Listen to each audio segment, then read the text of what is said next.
From Hollywood, it's time now for Edmund O'Brien as... Johnny Dollar. This is Mr. Lavery at Washington Life. Are you available for an assignment? Yes, I am, Mr. Lavery. Fine. You'll have to go to New Mexico. Little town near Gallup. That's all right. What's the case? We want to look into the death of a Merrill Kent. It was generally accepted that his death was the result of an accident, and he was buried day before yesterday. On that same day, the police received information to the effect that he was murdered. Well, this kind of thing can be awkward. No autopsy, I suppose. No, arranging one will be your first job. If the man was murdered, we want to find out.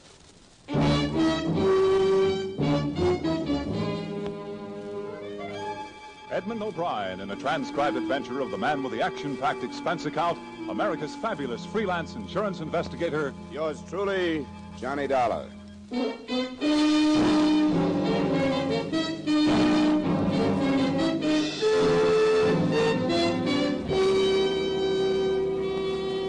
Expense account submitted by Special Investigator Johnny Dollar to Home Office, Washingtonian Life Insurance Company, Hartford, Connecticut.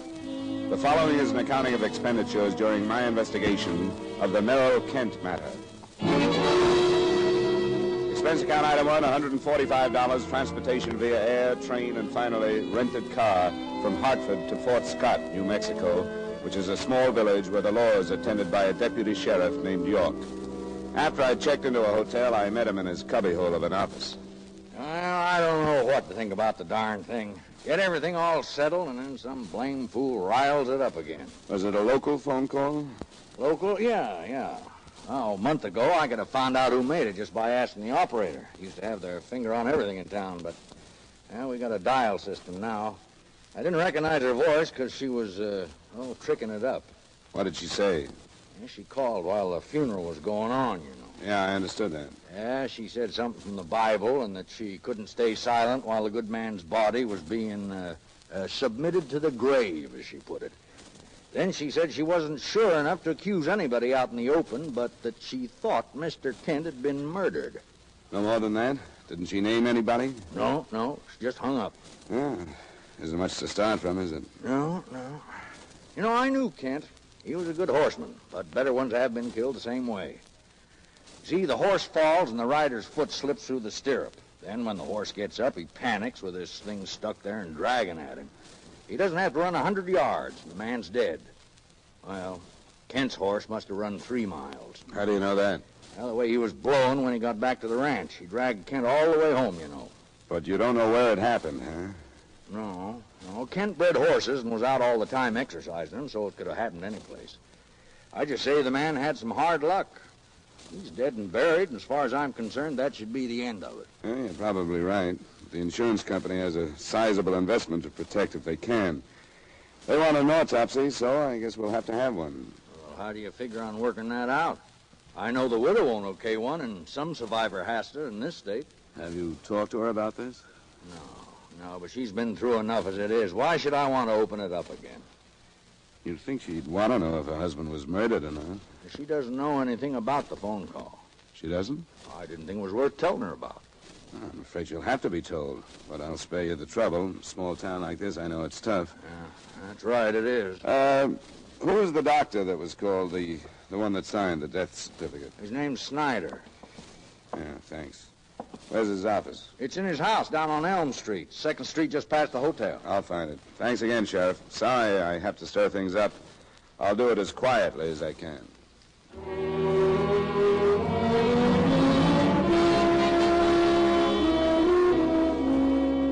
Right then, I didn't know how to figure the sheriff. It was fairly obvious that he didn't approve of what I was doing. For the time being, I charged it off to the fact that no law officer enjoys the possibility that a crime might have gone unpunished right under his nose. Dr. Hugo Snyder's shingle on a white fence identified the address on Elm Street. A side door led to his office waiting room. I was met there by a woman in a nurse's uniform.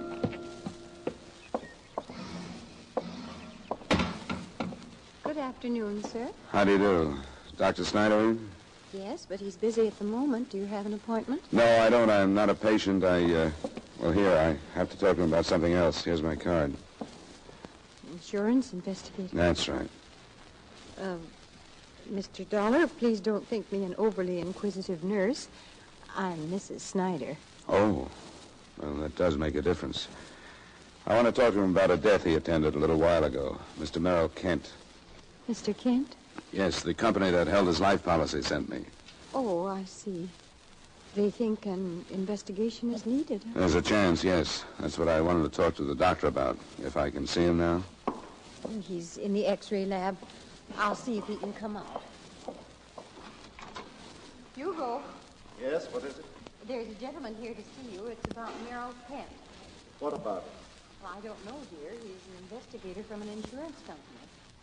All right, I'll be right out.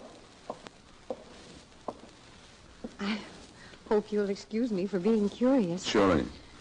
Is it a usual thing in cases like this to have an investigation?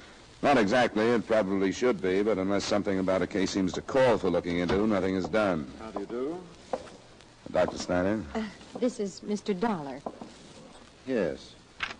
You're an insurance investigator, Mr. Dollar? Yes, a rare thing in Fort Scott, I take it. Here's his card, dear. Yes, I don't understand why you're here. What is it about Merrill Kent? Well, it could be I'm on a fool's errand, Dr. Snyder. It wouldn't be the first one. But the day of Kent's funeral, Sheriff York got a phone call from somebody who hinted that his death wasn't accidental. Why, that's ridiculous. Of course it was accidental. He was dragged to death by a horse. And the first people to see him were his wife and her brother, who notified you, right? That's right. Harris phoned me, and I went right out. Yeah. Now, you as a doctor realize that you can't diagnose a patient's condition without examining them. The same thing holds for this situation. I say that because I want you to understand that the things I'm going to bring up are only possibilities. Of course. The symptoms I work on.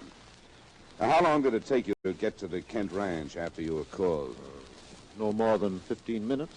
And Kent was dead when you got there? Yes, and probably had been for some time. Where was the body when you first saw it? Near the corral. Harris had brought blankets out. I don't know what hopes he must have had that Kent was alive, but he put blankets on the ground and one over him. Then his foot wasn't stuck in the stirrup when you got there. No, Harris had freed him as soon as he could. And you couldn't swear that his foot had ever been in the stirrup, could you? Good Lord, Mr. Dollar, Now, wait a minute, Doctor, please. Please, these are only possibilities. Did you see his boot? Marks must have been left on it. Did you examine his ankle? Must have been bruised or wrenched. No, of course I didn't. I wasn't concerned with his ankle or his boot. Well, did anyone look at them? Sheriff York wasn't called in at all, was he? No, because it was a clear case of accident. What about his hands, his arms? And his clothes must have been torn to shreds. I didn't notice. He was covered from his shoulders down, as I remember. Well, who would have noticed? What about the undertaker? The body was taken to Leesburg that same evening, the Weinreich mortuary. It's about 15 miles north of here. How about your examination, Doctor? Would you tell me about it? Well, very little was necessary. He died as a result of severe multiple fractures of the skull. And I don't suppose you could tell which of these fractures was the fatal one? No, of course not. Or which was the first one? Of course I couldn't. Then he could have been hit on the head by somebody and then dragged by the horse, couldn't he? I signed a certificate to the effect that his death was accidental. I firmly believe that it was. Now, nobody doubts your sincerity, Doctor, but you'll have to admit that since somebody has mentioned murder, there are some angles that could stand looking into. I tell you there aren't. But what do you propose to do? We're going to order an autopsy. Kent had a sister living in Seattle. She's on her way here in case we need her authority to get one. I want to thank you both, and I hope I won't have to bother you again. Good day, Mr. Dollar.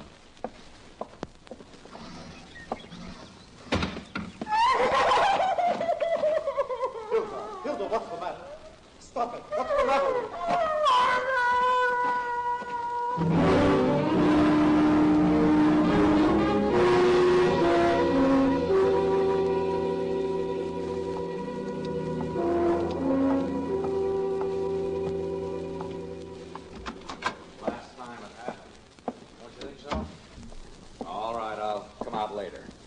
Don't worry, we will.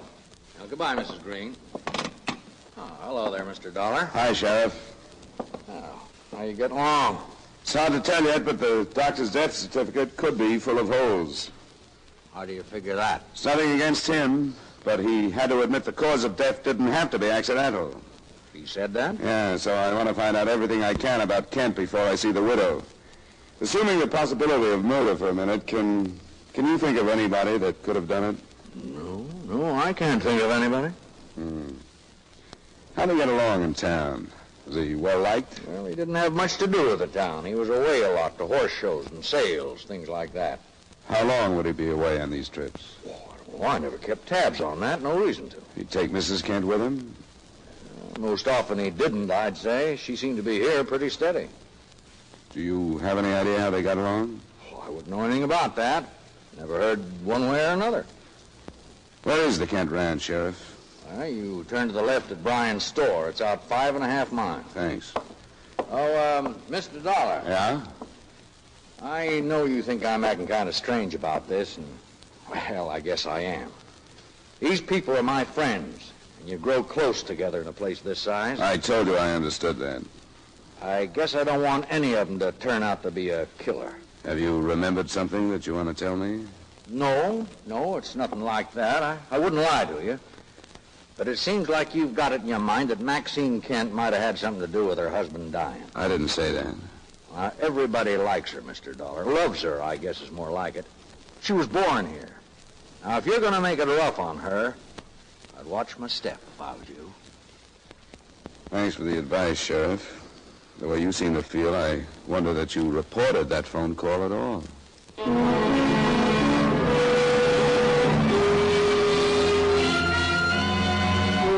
ranch was quite a surprise. I'd halfway expected the layout to be like the village and the other ranches I'd passed, old and badly cared for. But the residence was chalk white with a tiled roof and long shaded verandas. Around it, the grounds were well-groomed, and behind it were a few low white outbuildings.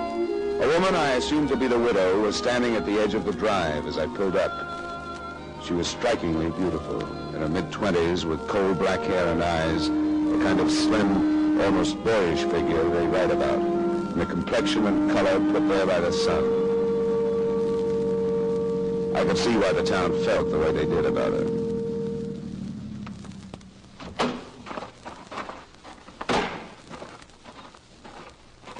Well, Mr. Dollar? Yeah, I seem to have been preceded by my infamy. My brother's in town. He phoned me that you were on your way out. He didn't tell me where he'd learned it, but... I only told one man, Sheriff York. That isn't important. It really isn't. They're all doing what they think is right. They think they're helping me. But I can realize that all they've done is give you more and more reason for suspicion. Isn't that true? So far, yes. Come up on the veranda where we can sit down. Then you can tell me what to do. Sure.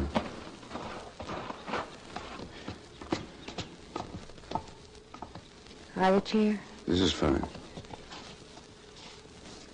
I'd made up my mind that I wouldn't go to pieces, but if I do, you'll have to forgive me.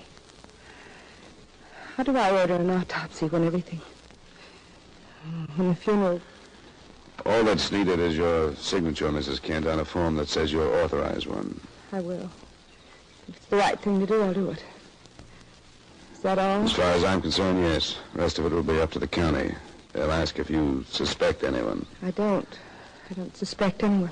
They'll ask who you suspect of calling the police. But I don't suspect anyone. Then it'll be up to the coroner's jury. Sorry, Miss Kent, I don't know if you can understand that because of the phone call, I couldn't do anything but press this. Don't understand. I don't understand any of it, but I'll do what's right. Unless there's something else, I wish you'd go now.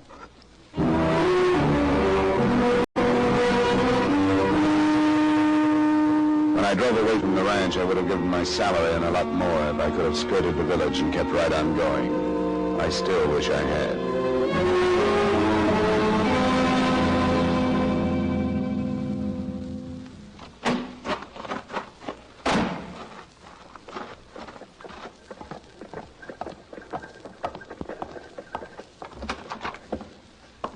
You the guy from the insurance company? That's right. Where's Sheriff York? He's over at Doc Snyder's. Just phoned and said if you showed up to get right over there. Why? Mrs. Snyder killed herself. She left a letter.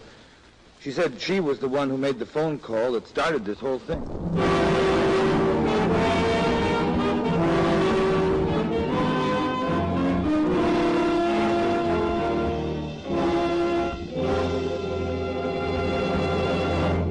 We will return you to yours truly, Johnny Dollar, in just a moment. gangbusters shouldn't have relatives. That would seem to be the moral of the exciting gangbusters case tonight. Hear the case of the talkative boy, in which a crook is corralled through telling testimony furnished to San Francisco police by his young nephew. Don't miss Gangbusters, with another action-packed story based on police records, tonight on most of these same CBS radio stations. Now with our star Edmund O'Brien, we bring you the second act of yours truly, Johnny Dollar.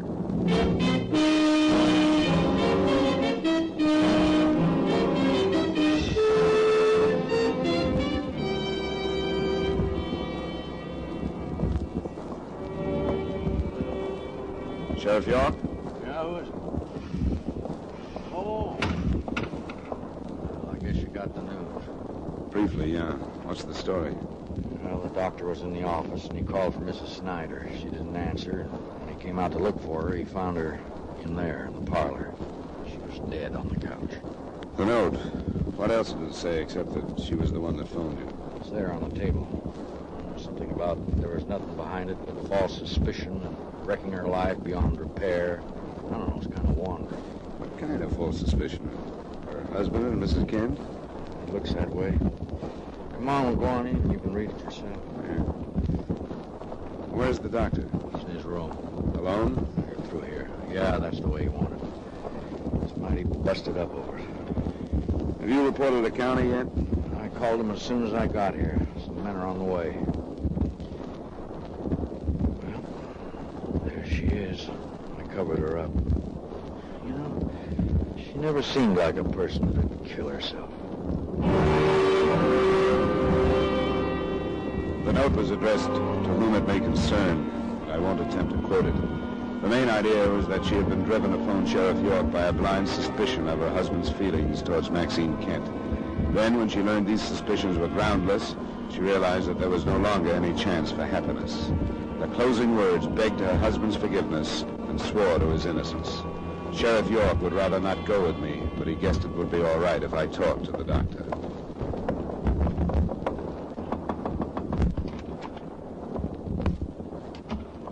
Again, Mr. Dollar. Yes, things haven't cleared up very quickly, have they? No, Scott has accomplished a great deal.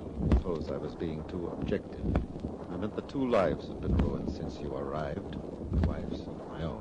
You didn't mean that I ruined. Oh, no, of course not. Circumstance.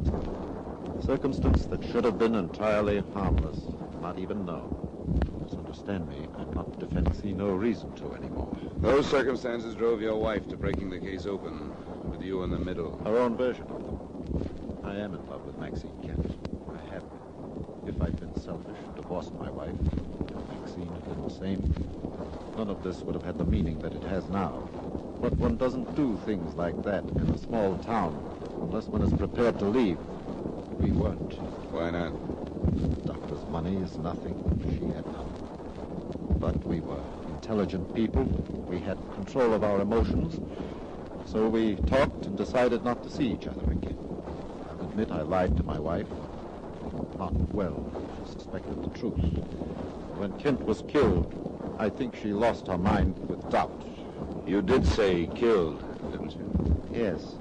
I mustn't forget that my motive is now public, isn't it? That part of her note will be remembered. That she realized she was wrong isn't important, is it? That depends. By itself, this is a good story, all of it. But it falls to pieces when it's told by the doctor who signed Merrill Kent's death certificate. Yes, I suppose it does. But it's the truth. If it is, you can prove it. Where were you the afternoon Kent was killed? Sometimes you can't prove the truth. I was in the office, working with my wife. Then why did she think you had killed him? Because she left for about an hour to shop. What did you do during that time? I came here to this room and rested. Is there any way to prove that? Anyone see you? No. And if you can't prove it, it's not the truth. If you can, it holds up better in court. You're convinced that I'm guilty, aren't you? All I can do is work with what's at hand. If you are, you'd better plead it. If you aren't, you'd better keep your fingers crossed for a quick confession from someone else. Mr. Dollar, tell me, has it been proved that he was murdered? The autopsy should be underway by tomorrow afternoon. Kent's sister has arrived? We don't need her. His widow is authorizing one. I see. Anything more to say? No. No, I don't think there's anything more to say.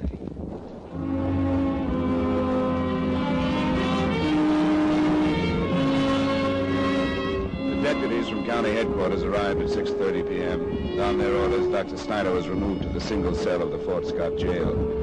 He wasn't questioned that evening, but the headquarters men quite pointedly had their doubts that his wife's death was due to suicide. When I'd given them everything I had, I drove back to the Kent ranch. This time, I wasn't met by the beautiful widow. A man stood waiting for me at the edge of the driveway. Hello. I saw your lights coming up the road. I came to see Mrs. Kent. Sorry, she's not here. Where is she? She had to go to Santa Fe. I'm her brother. Can I do anything for you? I don't need any help, thanks. We'll have the Santa Fe police pick her up. Wait a minute. It's a pretty sudden trip to Santa Fe, wasn't it? No, she does this a couple times a month. It's not as close as Albuquerque, but she likes it better. Your name, Dollar? How soon did she leave after Mrs. Snyder killed herself? I think it was before. Couldn't have been. I was here. Here with Maxine? You people ought to get your signals straight. She said you phoned her that I was on my way out from town. How come you didn't know it? Or didn't you really call? You're right. Things got confusing. I sure did. Where's your sister? It's true. She's in Santa Fe. I told her not to go because everything she did like that was making it look worse. That's right. Why'd she go? When she heard about the doc's wife, she flew apart. Until then, she was sure Kent hadn't been murdered. When that happened, she seemed to change her mind. I guess we can charge it off to the old beat-up prerogative women are supposed to have. I'll run back to my hotel. Get some sleep. Wait just a second. I want to tell you this. Whatever happened, Maxine didn't have anything to do with it. What did happen? I don't know. I'm no expert. I was here when the horse dragged Kent in. I took his foot out of the stirrup and laid him down. Maybe I should have waited until the governor came. I don't know. Anyway, you took him down. To me, he was dragged to death. But you say he might have been hit on the head by somebody. I don't know. Doc Snyder? I don't know. Did you see him out here that afternoon? No. As far as I'm concerned, he quit coming out a couple of weeks ago. Before that, he kept after Maxine. She told me that. Then she made him stop. How'd she stop him? She told him she couldn't divorce Kent. You're trying to clear her, and that's natural. I'd like to see the truth come out. Well, let's work on that then. When was the last time your sister and Snyder were together? A couple of weeks ago. I didn't hear it, but I was here when she told him it had to stop. That was the last time he came out. Did she meet him any place? No, and I'm sure of that. I made it my business to find out where she went and who she saw. She never met him. Did he phone her? Yes, but it finally got to the point where I'd answer the phone and she wouldn't talk to him. Do you know if she ever phoned him? I don't think she did. I don't know why she should. What are you driving at? I want to find out if Snyder could have discovered that Kent was out riding that afternoon. If he could have found out where he was going and could have met him. My sister couldn't have told him because she didn't know. You sure of that? She was in her room resting. I'm the only one who knew where he was going. Are you still protecting her? It's the truth. I talked to him just before he left. He was breaking this horse to shoot off of, and he went out toward McNeil Canyon to find some jackrabbits. They'd make better witnesses if they could talk. Have to have your sister picked up. How soon will that order go out? Why? I just thought she might get hold of herself and come back tonight. It'd be a break if you could wait till morning. She didn't ask for a break by leaving. I'll think it over and check back with you.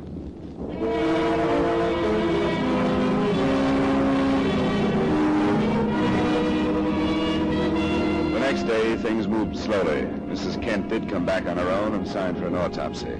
I didn't see her. By that evening, her husband's body had been exhumed, and by noon the following day, the coroner's report was out. There was no actual post-mortem evidence of murder, but the openings were still there. Considering the circumstances, there was no proof that it wasn't murder either. The inquest verdict was the familiar death by misadventure, or at the hands of person or persons unknown. Dr. Snyder and the body of his wife were carted off to the county seat for more questioning and examination. And I spent the rest of the day with Sheriff York and a flock of volunteer citizens going over everything we had from the beginning again. It was a long, hot afternoon. After a shower and some food that evening, I started back to the Kent Ranch.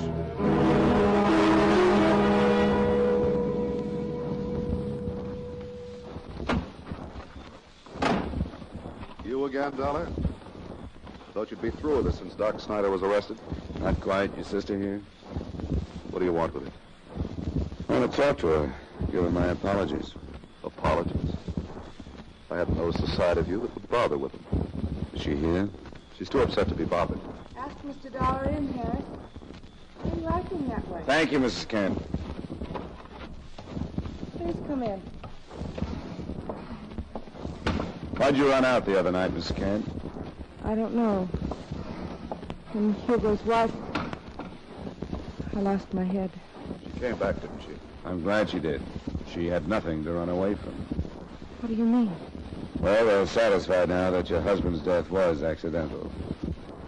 You met us, Dollar? I was with Sheriff York. We went out toward McNeil Canyon. Found the spot where it happened.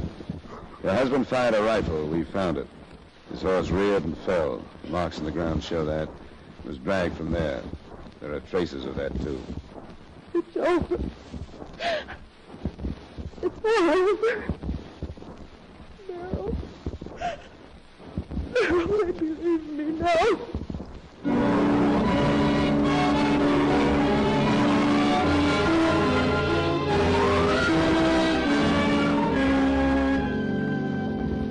Expense account item 2, miscellaneous, $88.40.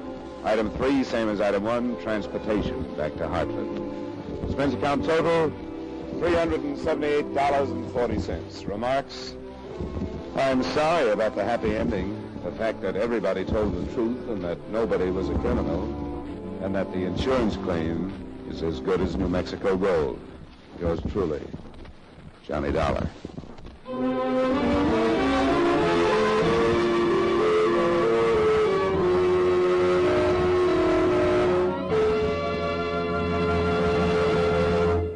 Yours truly, Johnny Dollar, stars Edmund O'Brien in the title role and is written by Gil Dowd with music by Wilbur Hatch. Edmund O'Brien will soon be seen starring in the Paramount Pictures production, Silver City. Featured in tonight's cast were Ray Hartman, Joseph Kearns, Jeanette Nolan, Edgar Barrier, Virginia Gregg, and Hy Averback. Yours truly, Johnny Dollar, is transcribed in Hollywood by Jaime Del Valle.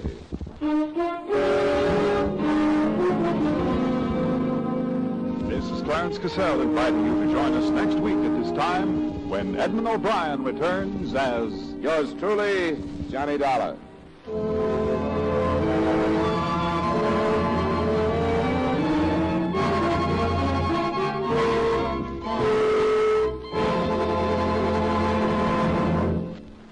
This is Edmund O'Brien again. I'd like to speak to you for a moment about one of the most important duties of American citizens. Today, every American has an opportunity to share in our common defense effort. And right now, this opportunity has become a duty for all of us. The armed forces of the United States need blood, our blood. The Korean campaign has gravely depleted the supply on hand, and this must be replenished if we are to afford our servicemen the protection they are giving us.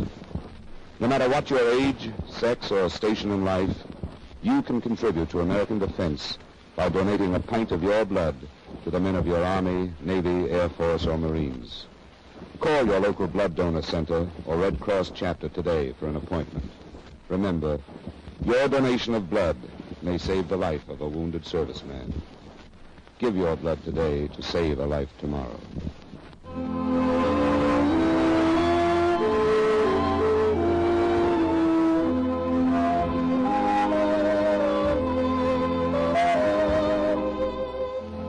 Partners, if you're looking for exciting Western adventure, you've come to the right network. Every Saturday on CBS Radio, most of these same stations bring you the Gene Autry Show and Bill Boyd as Hopalong Cassidy. Listen tonight. Stay tuned now for the Vaughn Monroe Show, which follows immediately over most of these same stations.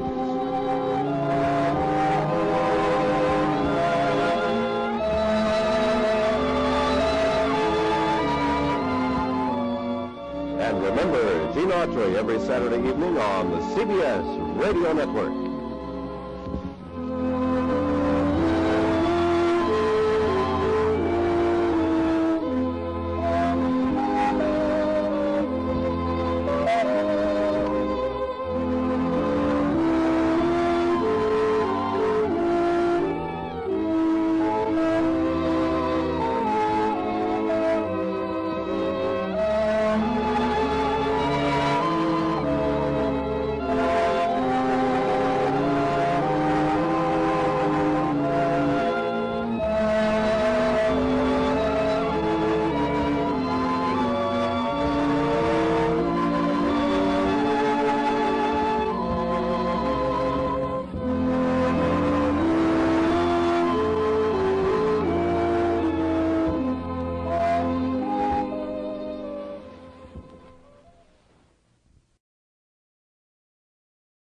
From Hollywood, it's time now for Edmund O'Brien as... Johnny Dollar. This is Sergeant Biggin. I'm calling for Police Chief Allen. Oh, yes, Sergeant. How are things going? Good and bad, you might say. We're at the hospital.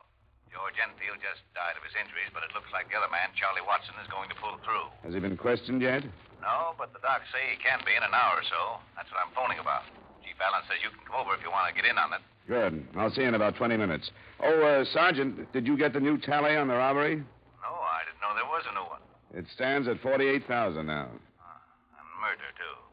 I guess this one will rip Youngstown to pieces, all right.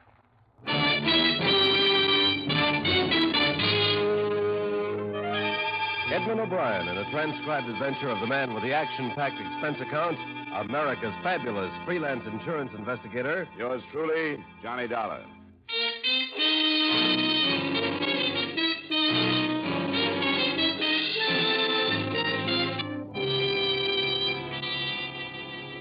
Expense account submitted by Special Investigator Johnny Dollar to Home Office, Columbia All Risk Insurance Company, Hartford, Connecticut. The following is an accounting of expenditures during my investigation of the Youngstown Credit Group matter. Expense account item 1, $45.60, airfare and incidentals between Hartford and Youngstown, Ohio, where Sergeant Biggin added the following details to what I had already learned.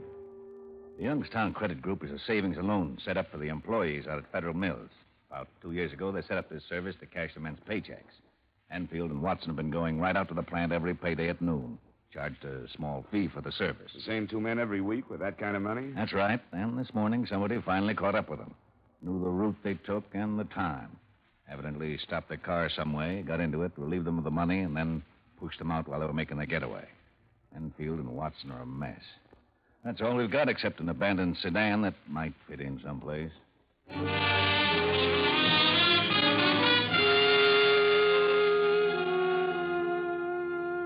It was a couple of hours later when I was told that one of the victims, George Enfield, had died as a result of being thrown from the speeding car. I went to the hospital and there met Chief Edward J. Allen, a man I'd read about and admired as the police officer who had led the fight that finally forced Detroit's Purple Gang out of Youngstown. I was surprised at his being on hand so early in a case and said so. Because I haven't gotten used to not being a sergeant, I guess. I answer a call with the boys anytime I can. We won't be able to press Watson too far. He'll be in pretty bad shape from the sedatives. Yeah. Does he know about his partner being dead? Not yet. And we'd better hold it back. Here. Oh, Watson. Feel like talking about what happened? Sure. I'll try. Thanks. This is Mr. Dollar. He's an insurance investigator. You've had some rough going, Watson. I'm Chief Allen. Yes, sir. You tell us when you want us to leave, Watson, and we will. But we want to get on this as fast as we can, and the more you can tell us now, the better it'll be. I will. They stopped us just after we crossed Spring Common Bridge. Were they waiting, or did they follow you from town? Followed us. They started to pass us and forced us off the road. You didn't suspect that you were being followed? Didn't think about it. How many men were there? 4. They had white handkerchiefs over their faces. Well, can you give us any kind of a description? I couldn't swear to anything. What about clothes? Can you remember if they wore overcoats, hats? Hard to remember. They all seem to look alike now. Mm-hmm. Yeah, they wore hats, all of them, and overcoats. Were they armed? Yes, sir. All of them were armed. Well, what can you give us on the type of weapons? I don't know very much about guns. Enough to know if they were automatics or cylinder type? The man that took me had an automatic. I remember that. Oh, would you say it was a large gun or a small one? I don't know how to answer it. Didn't look either way. Or was it nickel-plated or blue steel? It was dark, I think. Blue steel. How tall are you, Watson? 5'9.5". Was this man as tall as you? A little taller, sir. Was he heavier? No. Thinner, I'd say. I weigh 170. Yeah, you're doing fine, Watson. Just a few more questions. Did this man say anything to you? Just get out. He held the gun on me and said, get out. At the same time, another one was taking Enfield out. Enfield was driving? Yes, sir. It was his car. That was a blue 1948 Plymouth sedan, huh? Yes, sir. They made us get in the back seat on the floor, kneeling with our heads down. Where did you have the money, Watson? In the trunk. Locked in the trunk? Yes, sir. in a briefcase. They must have known that. No. How did they operate then, Watson? Well, they made us stay on the floor. They left their car and got in Enfield's, all of them. And later, maybe 15 minutes, they pushed me out, and that's all I remember. They say anything? Just a word or two to keep us on the floor. Watson, see if you can help us with this. Somebody knew an awful lot about the way you and Enfield operated, even to the point of knowing they'd have to take the car because you carried the money in the trunk. Who would have known all that? Quite a few, sir, but I think I would have recognized them. They wouldn't have to be there, Watson. Somebody who could have given the information to the four men. Well, I can't think of anybody who'd do that, sir. Well, give us the names of as many as you can remember right now. That bunch had to get the information from somebody. The names he listed included those of men in the Youngstown credit group, a man or two at Federal Mills, and from the bank where they drew the money each week, 3 employees who would have known the time they left and that they locked the money in the trunk of the car. There were 12 all told, but instead of our following them up, some officers were assigned to check their movements for anything that might lead us someplace. An alarm on the Plymouth sedan and the description of the man with the glasses was broadcast, and while Chief Allen waited for results at headquarters, I went out to the east side to talk with Enfield's widow. All I can think is he's gone, and I don't know what I'm going to do. I don't know. I don't know how to tell the kids that he's gone. You have anybody to help you, Mrs. Enfield? Nobody. I don't want anybody. I want to be let alone. Nothing has ever been good. Nothing. I scraped and did without and never got ahead, and now it ends like this. I don't know what I'm going to do. Why do you have to bother me? Because somebody who knew a lot about your husband, or Watson, is to blame for all this. I don't hardly know what you're saying to me. I just keep thinking, I've got to tell the kids. I'm sorry, Mrs. Enfield. I hoped you could help us find the man who did this thing. How could I help anybody? By telling me if there was some acquaintance of your husband's you think might have known his routine when he went to Federal Mills. Somebody who could have taken advantage of what he knew. He wouldn't talk about that. Why should he? Who are some of his friends, Mrs. Enfield? I didn't know many of his friends. He never told me much about what he did. Never brought them here. Where would he have met them, then? Downtown, someplace. I'm not sure. It could be important. He used to bowl, but I never went with him. I couldn't say where. Why do you make me talk about things he did? I won't do them no more. Not right you're bothering me like this. Not now. Not so soon like this. Leave me alone. All right, Mrs. Enfield. Believe me, I wouldn't have come if it weren't so important to learn as much as we can, as quickly as we can.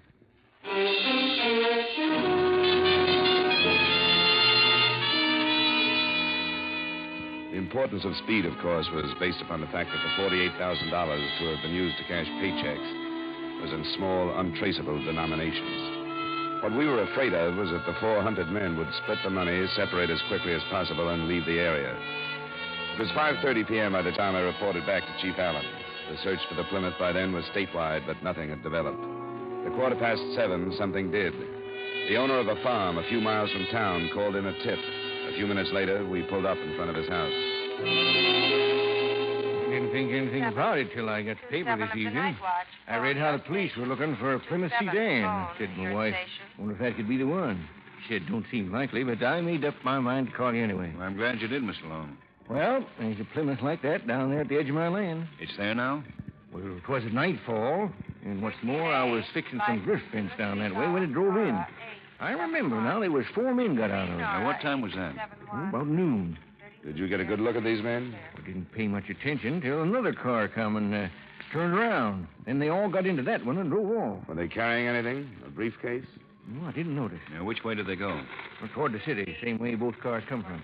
Now, what kind of a car was it? Well, these blame new models all look the same to me. I couldn't say. It was blue, though. What about the men? Is there a chance you'd recognize any of them? Well, I couldn't be sure. I don't pay much attention to people. Well, thanks very much, Mr. Long. We'll go take a look at that Plymouth. Just drive down the end of my fence there. You'll see a turnoff. It's not a real road, sort of a lover's lane like.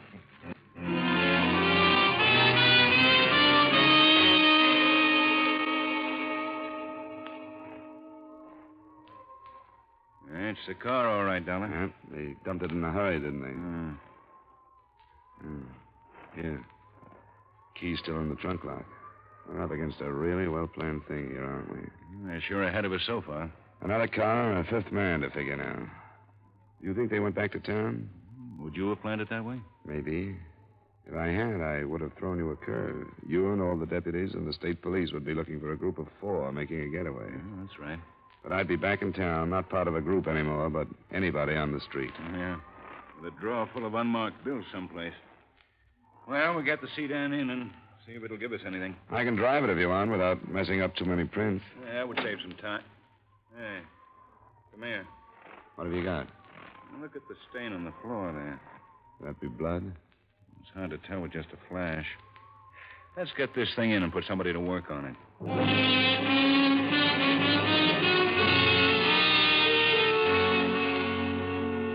We learned that night that the stain on the rear floor of the sedan was blood, but I didn't get its full meaning until the next morning when I showed up at police headquarters.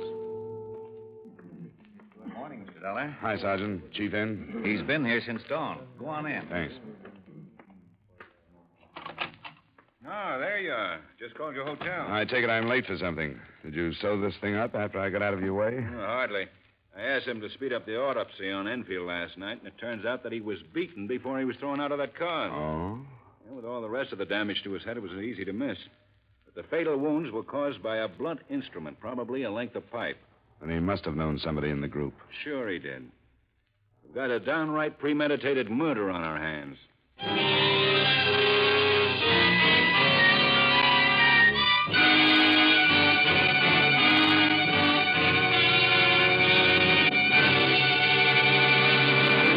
We will return you to yours truly, Johnny Dollar, in just a moment.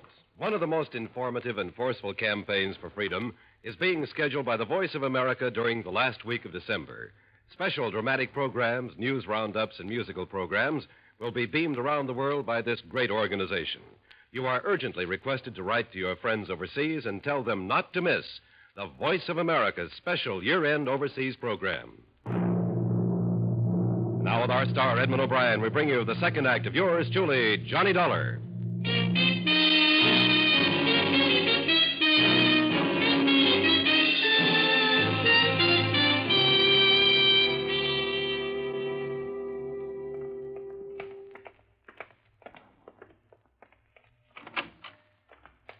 Morning, Watson. Morning, sir. How's it going today, Watson? Better? Yeah, I think so. You caught those guys yet? Not yet. Have you been told that George Enfield is dead? No. He died? They killed him, Watson. They beat him before they pushed him out of the car. The reason must have been because he knew one of the men, or maybe more than one. Now, I know at a time like that, things get a little out of focus. Most level-headed man in the world isn't likely to think quite straight. But we want to go over what happened with you again. Sure, but I don't see how it could have been anything like that. It almost has to be, Watson. They didn't kill you, so why would they kill him if they didn't have a darn good reason to?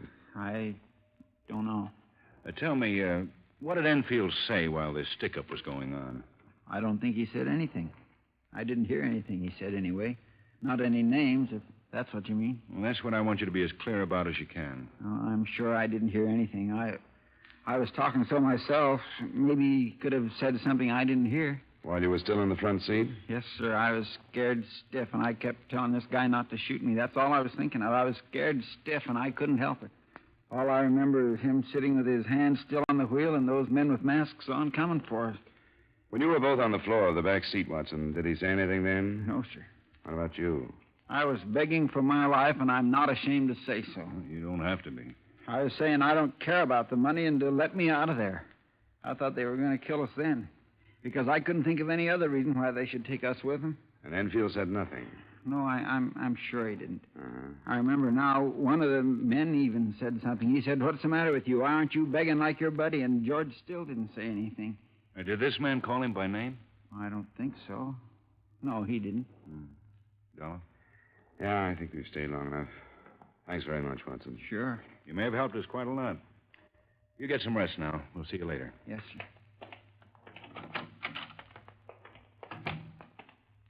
What do you think? Well, I guess the same thing occurred to you. That Enfield might have set the whole thing up, and they got rid of him because he was the only link between them and the job. Uh-huh. Well, I'll give Watson a half hour's rest and see if I can find out how Enfield was acting before they were stopped.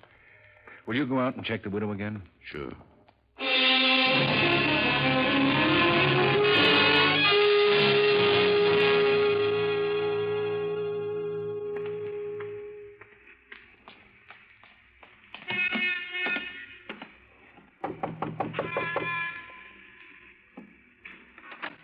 Hello, Mrs. Enfield. What do you want? Well, we've learned some new things about your husband's death, and I wanted to tell you about them. What kind of thing? May I come in for a minute? For a minute? I got work to do. Thanks, Mrs. Enfield. What kind of things did you find out about George? That he didn't die because he was pushed out of the car. How was he then? He died as a result of a beating. The men who stole the money killed him for one reason or another. I don't see any difference. He's gone, and it don't change things how it happened. Is that all you came to tell me? Mrs. Enfield, I don't understand you. Don't you want to help us find the men who killed him? It's over with. Now I'm going to try and forget. No, I'm afraid it's not as simple as that. I can tell you this, Mrs. Enfield. The police think it's possible that your husband was involved in that robbery. Why do they? I told you yesterday, those men knew so much about the habits of your husband and Watson that they must have learned from one of them or from somebody very close to either one. And Watson is pretty much cleared in their books. I don't know. You don't know what? I'm all mixed up. I knew something was wrong. I even thought about what you just said. But I tried not to. I didn't want it to be true. If it's true, it'll come out. You've got to realize that, Mrs. Enfield. My sister from Cleveland came and got the kids. She can keep the truth from them until I can move out of here. They think he was a hero. They're all I care about. Nothing can hurt me any more than he did. I'm sorry, Mrs. Enfield. I'll show you what kind of a man he was. This is what I found yesterday before you came. A railroad ticket.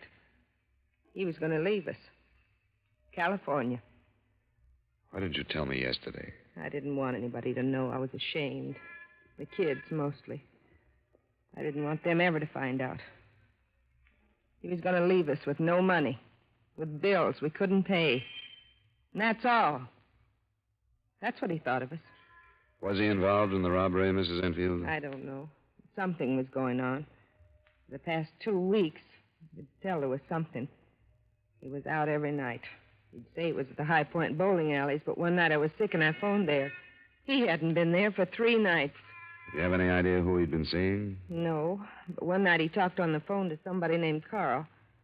I was listening, and he said he'd meet this Carl at the High Point. That's all I know. Nothing more definite about the robbery? No. Except why would he buy a railroad ticket to California unless he was going to run away? Carl at the High Point. Thanks, Mrs. Enfield. We'll see if we can find him.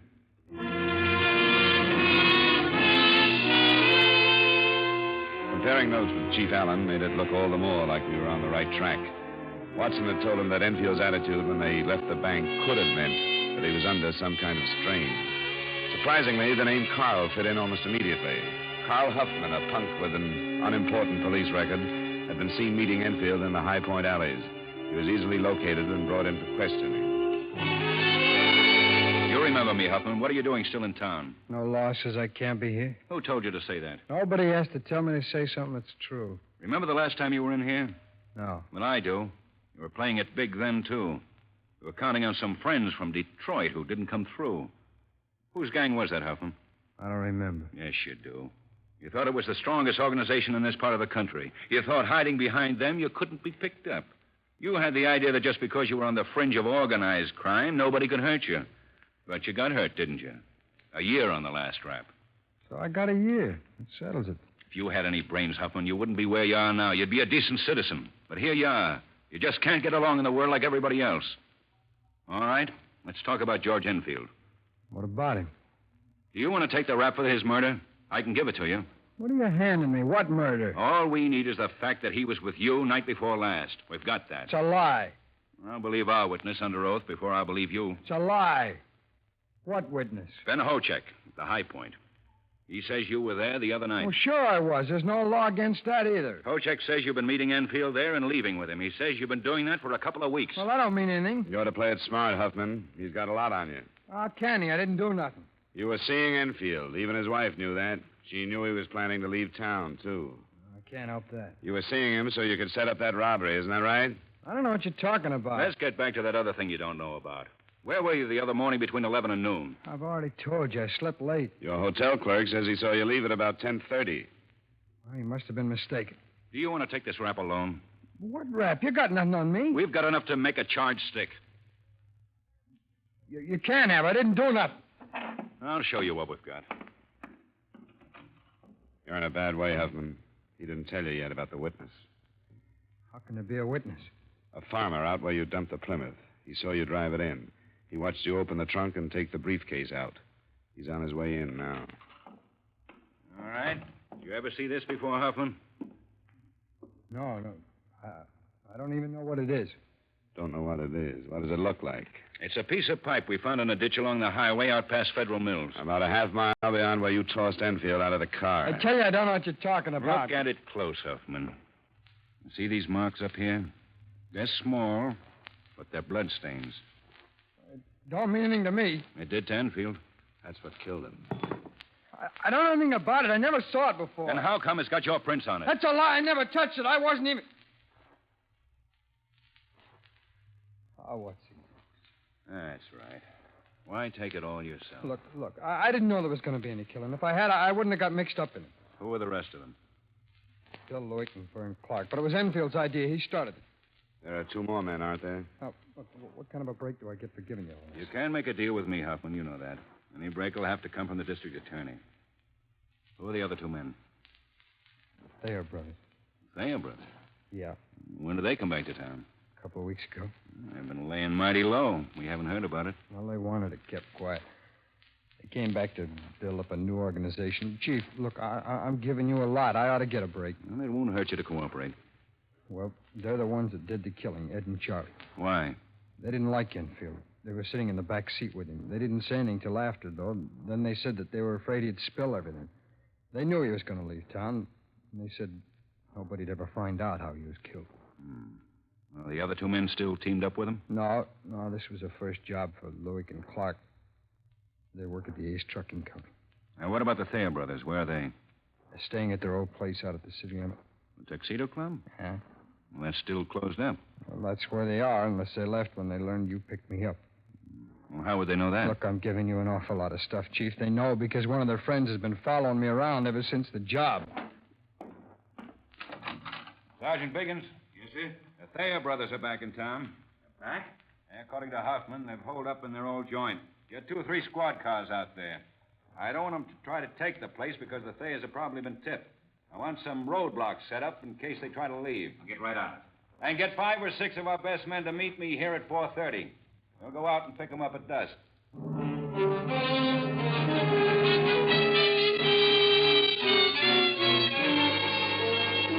I got the background on the Thayer brothers while Chief Allen and I were on our way to pick up the other two men named by Huffman.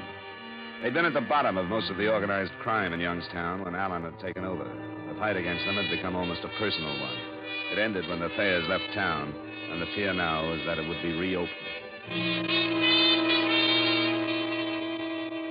There was no trouble from William Lewick and Vernon Clark, a couple of first-timers out for some easy money. Their statements bore out Carl Huffman's that the Thayer brothers had done the killing. At 4:30, the process of bringing them in got underway. According to Fredericks, they tried to leave a little after 3. They pulled out in a gray sedan, but when they saw the roadblock, they turned back. So that's what we face. They know we're coming. They're waiting for us. You men were picked because you've all been up against them before. You know what to expect. Anybody have a question? All right, we better get started.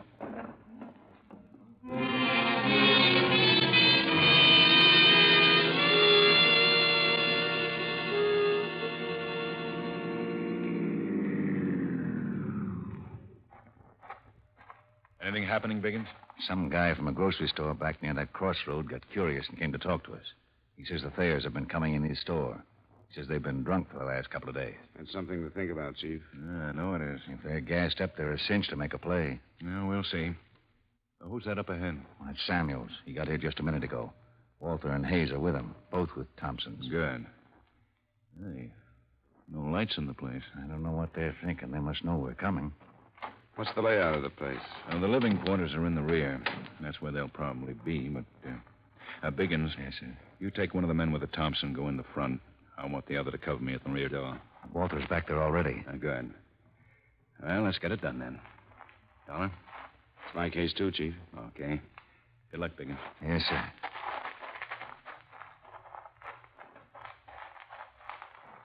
I'm moving in now, Walter. Right.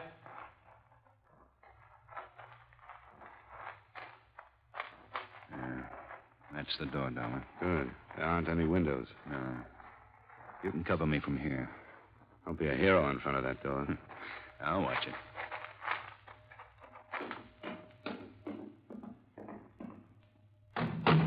Ed, Charlie, police.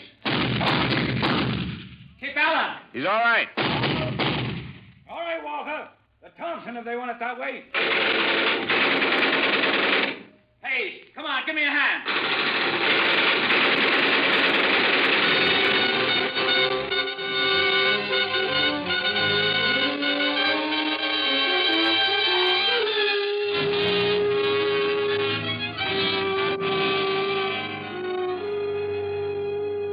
Expense account item 2, $104 miscellaneous.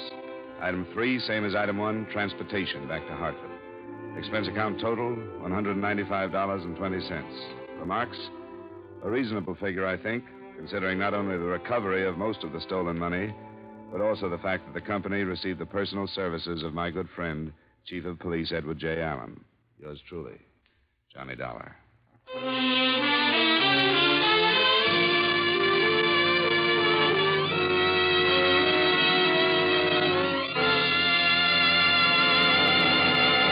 Yours truly, Johnny Dollar, stars Edmund O'Brien in the title role and is written by Gil Dowd with music by Wilbur Hatch. Edmund O'Brien can now be seen starring in the Paramount Pictures Technicolor production, Silver City. Featured in tonight's cast were Ed Begley, Bill Johnstone, Parley Bear, Virginia Gregg, Tim Graham, and Stacey Harris. Yours truly, Johnny Dollar, is transcribed in Hollywood by Jaime Del Valle.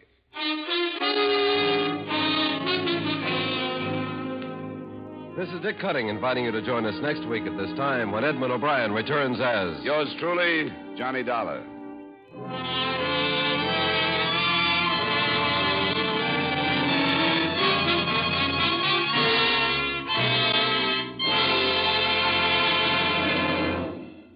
When you read the headlines on Korea, remember this. Industry can produce the bombers, the munitions, but only you can give the blood.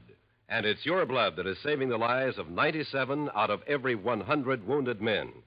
Don't wait till it's too late. Give now. Call your local Red Cross Blood Center for an appointment. And then keep that date to save a life.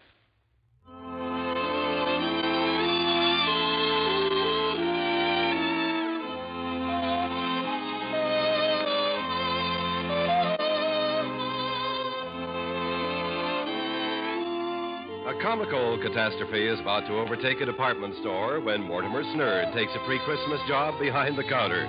The full details, plus a visit by musical comedy star Lisa Kirk, will be heard tomorrow night on the Edgar Bergen, Charlie McCarthy Show. Stay tuned now for the Vaughn Monroe Show, which follows immediately over most of these same stations.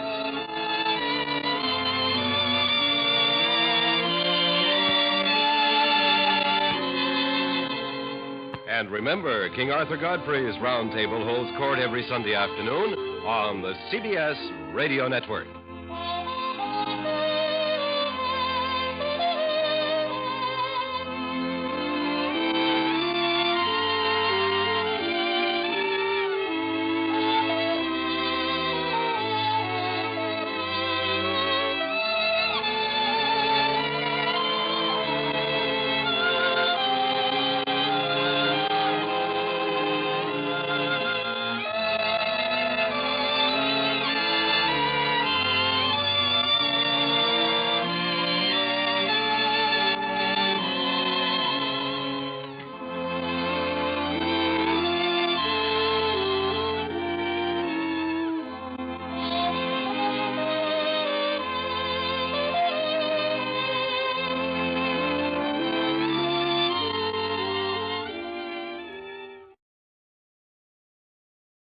Suppose you tell me how much you know. Miss Ann Collins was dead before the double indemnity clause in his policy. We'll find out. You could have saved yourself a trip for we.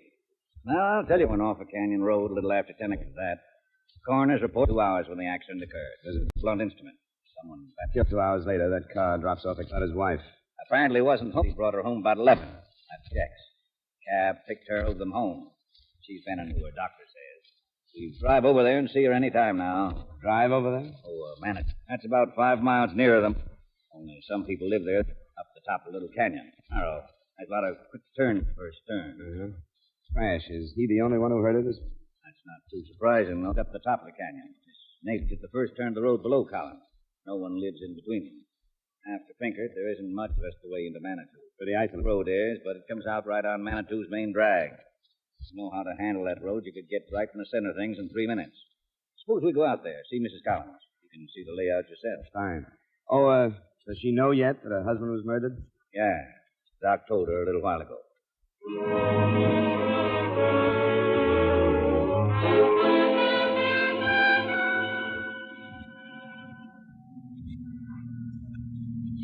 Well, that's where the car went over there.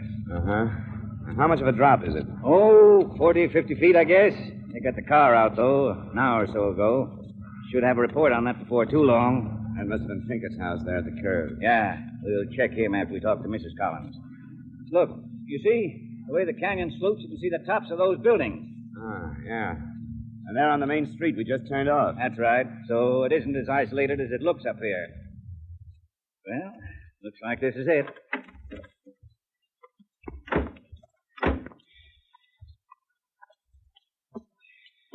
This altitude will cut your wind. Oh, I got to live 5 or 10 minutes up here. Never noticed it.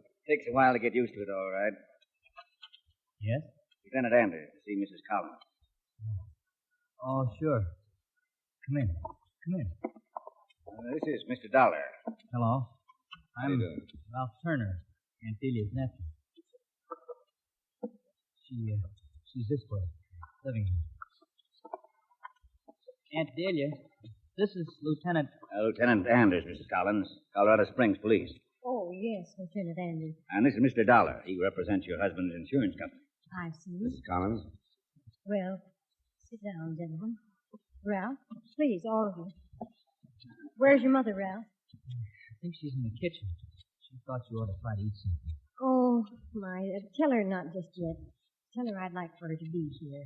All right, Aunt Delia. Well, none of us know what to do, you know. It's just unbelievable. I'm very sorry, Mrs. Collins. Thank you. Now, is there some question about the insurance, Mr. Dollar? No, not really, Mrs. Collins. Since the accident wasn't the cause of your husband's death, there's no question about it at all. I'm just here to get a complete report for the company. Well, I know Maynard was very prompt about payments. The policy's in order, Mrs. Collins. Oh, this is my sister, Mrs. Turner, Lieutenant Anders, and Mr. Dollar. Oh, how do you do? I imagine these gentlemen want to ask some questions, Ada. I wanted you and Ralph here in case I forget anything. Oh, of course, dear. Anything we can do.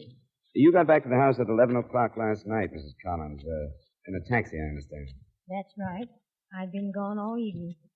Since, well, it must have been around 7, wasn't it, Ada? Just about exactly 7. You see, our Thursday nights are a regular ritual with us. They always time out just about the same, don't they, Ralph? Yeah, just about. Ada means we do the same thing every Thursday night. She and Ralph call for me about 7. We have dinner in Manitou, then go over to the Springs to the Pueblo to see a movie.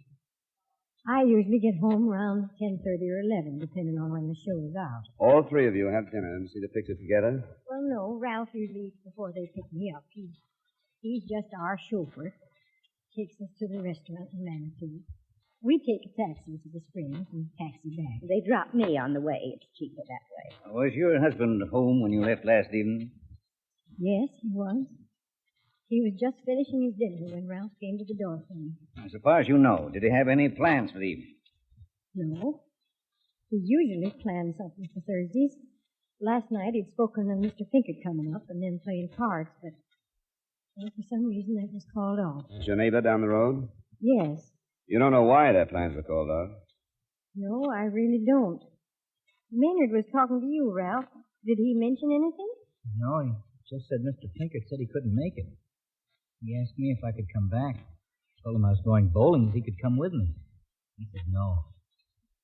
I sure wish I'd come back now. Ralph and his uncle were devoted to one another. You see, Ralph's father, my husband, passed away some years ago. Maynard's just been wonderful to us both ever since. It sure has. Well, Maynard and I never had any children of our own, Lieutenant, so Ralph, of course, was special to both of us. Mrs. Collins, this may be blunt, but I'll have to ask you. Did your husband have any enemies, anyone who might want him out of the way? Why, not that I know of. I just can't imagine anyone not liking Maynard. I suppose that's just natural. Someone killed him. I know. Look, do you have to say things like that? I'm afraid so. Well, that's all right, Ralph. Lieutenant has every right. I want to help all I can. Mrs. Collins, was your car in front of your house when you left last night? Yes, I believe it was. Mm-hmm. Maynard often left it there. Yes, it was there, all right, parked heading down the canyon. Remember, Ralph? We pulled up just in front of it. Yeah, we did. Was it important where the car was? It was important to the murderer, Mrs. Collins. It must have looked like a cover-up for him. A natural just sitting there in front of the house. Did it happen in the car? We don't know yet. We don't know where it happened. We have men checking outside. Some of them will be coming in here in a while to give the house a going over. After that, I get a report on the car. We should know a lot more. I hope so, Lieutenant. Whoever it was, I hope you find him soon. We'll get back to you, Mrs. Collins. We'd appreciate it if you'd stay here together. We may want to talk to you again. We'll be here. We won't leave Aunt Delia. And if you think of anything that might help us, let us know. By the way, Ralph, where do you do your bowling? The Clark Lanes in Manitou. Mm-hmm. I was there. You can check. We will. We did, too. According to the bowling alley reservation book, Ralph had the third alley from 7:15 to 10:15. A regular Thursday night customer, the owner said. Apparently, the whole family spent their Thursday nights in a prescribed manner, and everyone was properly accounted for between 8 o'clock when Maynard Collins was murdered and a little after 10 when Collins' neighbor, Doug Pinkard, heard the crash. It seemed like a good idea to talk to Pinkard. Nope, it couldn't have been any earlier. I know, because the 10 o'clock news had just come on when I heard the crash. Were you alone when you heard it, Mr. Pinkard?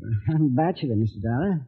Alone a good bit of the time. You called off some plans you had last night, Mr. Collins, didn't you? Yes, I did, but what difference does that make? You know that Collins was murdered? No, I don't know that. How could he be murdered and go off the road? He'd been dead 2 hours when that happened. You're sure about the time you heard the crash? I'm positive. 2 hours? What? That would make him dead around 8 o'clock. That's right. Does that mean anything to you? No, it doesn't mean anything to me. You didn't hear anything around 8 o'clock, any commotion or struggle or a car going by or anything? No, not at 8 o'clock. I heard a car around 7, but that was Delia and them. I saw them go. They're regular as clockwork, you know, every Thursday night. And that's the last car you heard the crash? That's the last one. Mm-hmm. Yes, that's the last one. You're sure you'd hear a car if it came by this way? I usually do. I don't get a lot of traffic up here, you know. I usually take a look when I hear a car coming. Well, maybe there's another road out of here. Is there, Mr. Pinkard? No, this one sort of peters out up above Collins's. The only way to get up to Collins's is up this road here. How well do you know the Collins? Well enough, I guess. I've been up to his house a lot. Mostly when she isn't there. I always had an idea she didn't care much for me. Then I'm not used to women around. Just don't know how to judge them. You knew Mr. Collins better then? Oh, yes, lots better. And I liked him. I liked him a lot. I'm just real sorry. Would you say they got along all right? Do you think they were happy together? You talked to Dee? Yeah. You talked to her? She said they got along? She implied that, but I'm asking you, not her. Well, maybe they did. Like I said, I'm not used to women. I just don't know how to judge them. You don't think they were happy together, Mr. Pinkard? Well, maybe they were. I don't think it was serious, though. Sometimes they fought about things. How do you know that? Well, Maynard told me mostly. And then a couple of times I wandered in up there, and they'd be going at it a little, you know. About anything in particular? No, I wouldn't say so. I don't remember anything in particular. I try to stay out of things like that.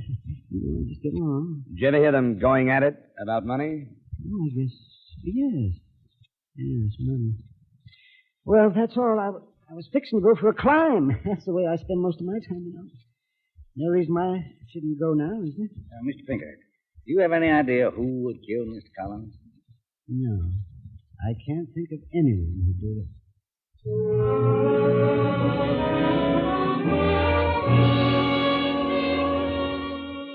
Somehow I had the idea that Pinkett was ordinarily a man of very few words, that he'd said more in the last 10 minutes than he had for the last 10 years, but you never know. Anders was pretty stumped. I didn't blame him. No scene of the crime, no murder weapon. No one wanted Collins dead. It wasn't going to be easy. Back at headquarters, a new development was waiting for us. His name was Clint Bingham. I run a service station in Manitou. Maynard, Mr. Collins, called me about 7:30 last night. Told me he had a flat tire he wanted me to come change. I was low and had a couple of customers, and I thought he might come up when it goes up for the night. And I did. What time was that? It was right at 8 o'clock. Well, Well, I get up there, knock on his door, lights around the house, and then he comes to the door. Figure he's gone somewhere, but the back. Keys were in the car, so I changed the tire, flattened myself, and moved. And so, except, maybe I'm imagining. What? Well, it seemed to me I heard something. Something brush. It could have been man or something. And, I don't know. A bit later, it sounded like something sort of running. I wouldn't want to say for sure. Did you tell what direction the sounds came from? It seemed like it was down the Pinkett. I don't think Mr. Powell thinks it's always fine with the one that How about that? Yeah, I checked in with you earlier, only I went hunting over this morning. Just got back in. I heard about it. Just a minute. Anders. Got a couple of things for you, Lieutenant. Looks like Collins was killed with some brush not far from his back door. Pretty spruce, though. How about the weapon? Yeah, they're still looking. They've checked the cars, nothing there. Just got a call from the emergency hospital. That fellow Pinkett reported the crash. Yeah? He walked in front of a car over in Maynard. Pretty bad shape.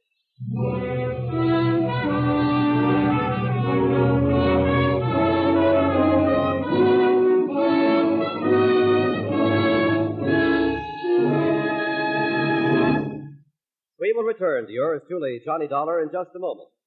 If you're in the market for a Sunday night date, here are a few suggestions. Matter of fact, you needn't take your pick. You can date them all. Marie Wilson and Kathy Lewis on My Friend Irma. Eve Arden as our Miss Brooks. Barry Livingston on The Jack Benny Show.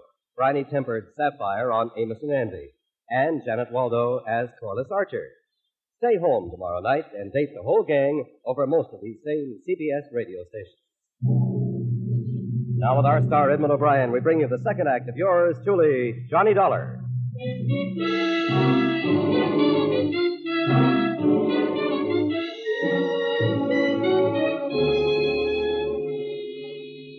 It was going to be a while before Pinkett would be in condition to talk.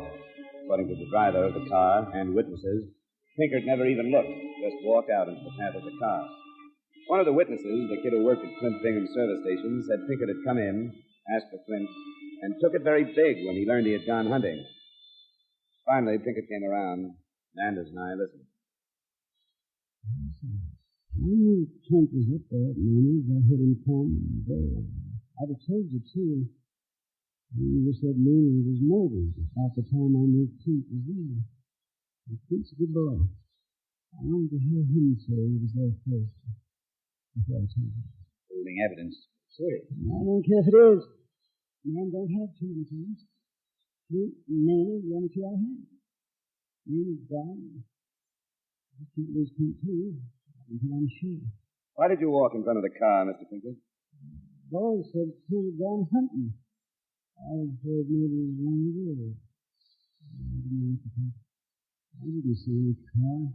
Clint says he heard someone running near your house when he was changing Collins' tire. Is that you, Pinkett? It was not. I never left the house last night. Suppose you did leave the house. Suppose you killed Collins out behind his house. Clint came, he interrupted you, so you ran. You knew he might have seen you, so today you had to get to him before he got to us. Why would I kill him? Why would you kill him, Pinkett? Ask her, Deidre. Ask her what they thought about yesterday. People always think about this. I'm not going to say that. The doctor motioned us out of the room. Anders wasn't buying the quarrel or anything else much that Pinkett had said. He decided to stay at the hospital until Pinkett could talk again. With his permission, I went back to Delia Collins. She was alone. I sent Ralph and Ada home for a change of clothes and the rest. I'm stronger now, and the strain's been so much for me. Oh, I'm sorry to hear about Mr. Pinkett. Mrs. Collins, he says you and your husband quarreled yesterday. Why, we did. Oh, it wasn't a quarrel exactly. I had my opinion, and Maynard had his. I'd really forgotten Mr. Principal's wounds and nothing. I don't see how it could be important at all now. Anything's apt to be. Might be a big help. Well, all right. I'm glad Ada and Ralph aren't here. It's better. I'm afraid it would hurt them. Maynard had such plans for Ralph. I tried to tell him no one could live up to what he expected of him. Ralph's not much of a student, and Maynard was paying his college expenses. Yesterday, I guess Maynard went over to talk to the dean. Colleges in town? Yes, in Springs. Maynard said the boy wasn't trying. The dean didn't think so either. Well, I took Ralph's part. I guess I always have. Anyway, Maynard said he told the dean to take the boy out of school and he wasn't footing the bills anymore. I must admit, I was very upset. I just don't know half what he said. You remember, did your husband say whether or not he told Ralph? No. He hadn't told him. I begged him not to. He said that was up to the dean. I thought maybe he'd send him down there and change his mind.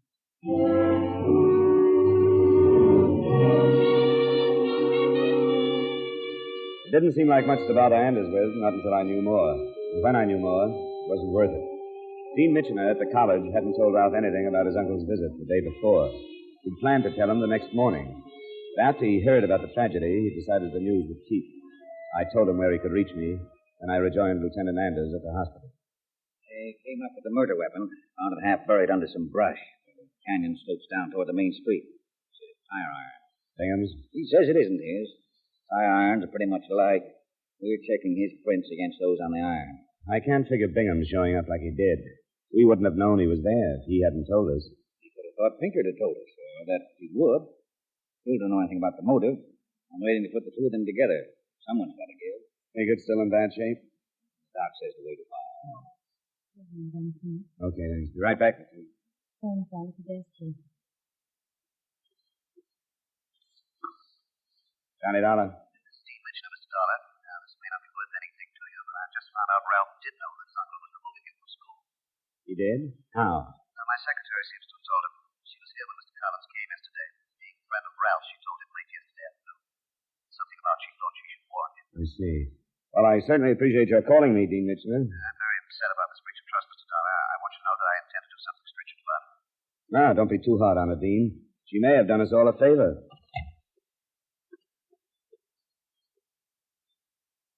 And as Ralph did know Collins was taking him out of school, Dean's secretary told him. He did, huh? It's the nearest thing to a motive we've got. Yeah. How about the bowling alley? He was there 3 hours last night. I'd like to check there again, if it's okay with you. Go ahead. I'll try anything. I'll have him picked up and brought here.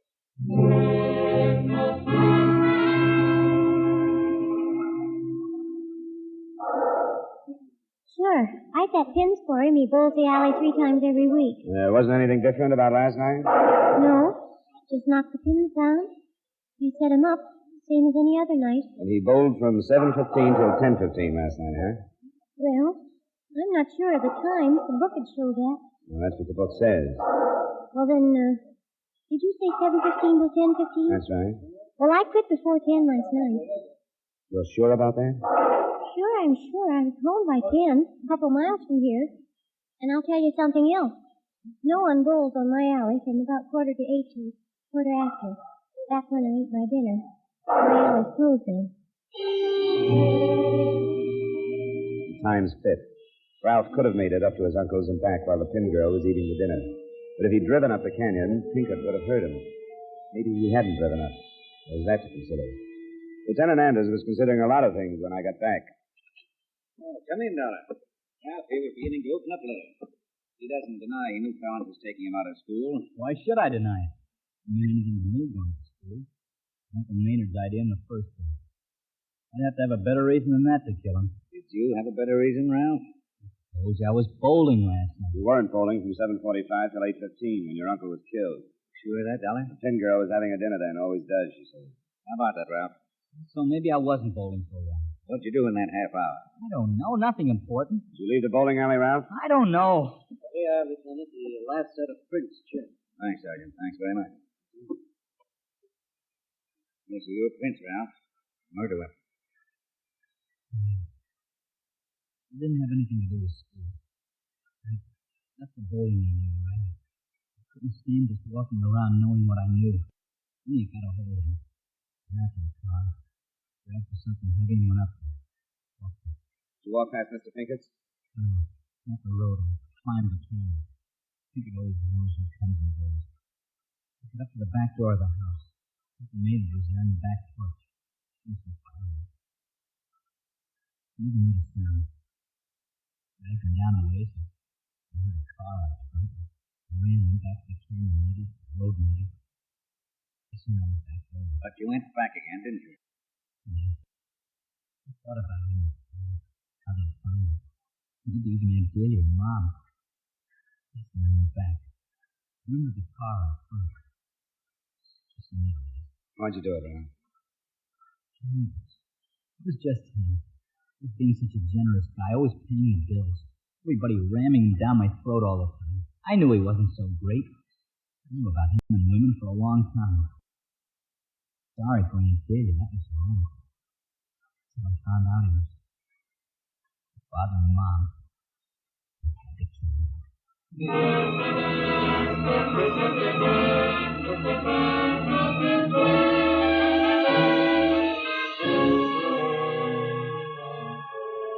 Ralph's mother corroborated his story, and when they got through telling it to the jury, it was a very quick decision for justifiable homicide. Expense count item 2, $175, transportation back to Hartford. Miscellaneous expense account total, $310. Remarks? The company need only pay the straight life value of the policy. The double indemnity clause was never even a factor in the case. In view of the real factors involved, I can wish that Maynard Collins had gone over that canyon in an accident. It would have been cleaner and kinder all the way around. That's true. Johnny Dollar.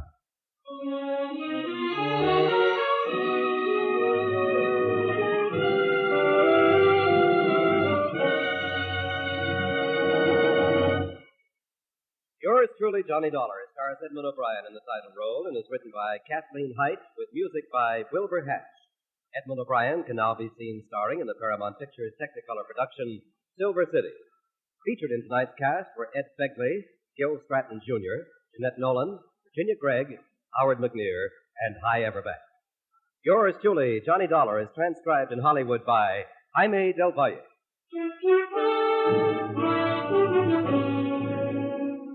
This is Dan Cubberly inviting you to join us next week at this time when Edmund O'Brien returns as... Yours truly, Johnny Dollar.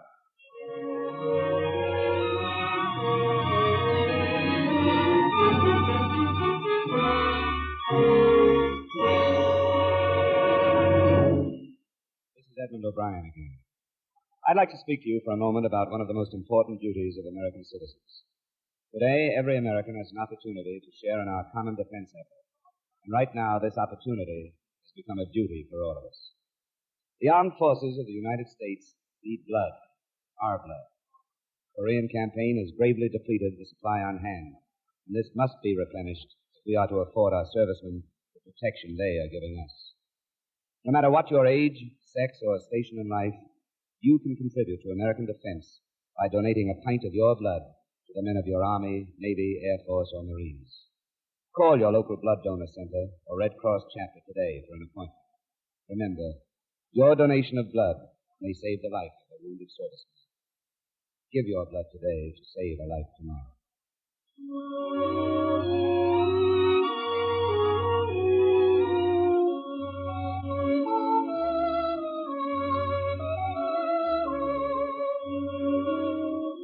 A little earlier, we mentioned the ladies who'll be on CBS Radio tomorrow night.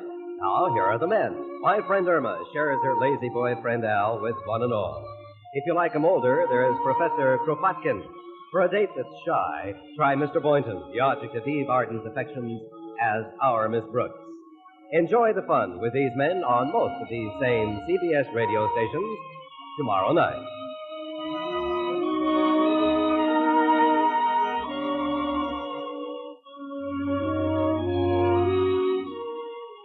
This is the CBS Radio Network.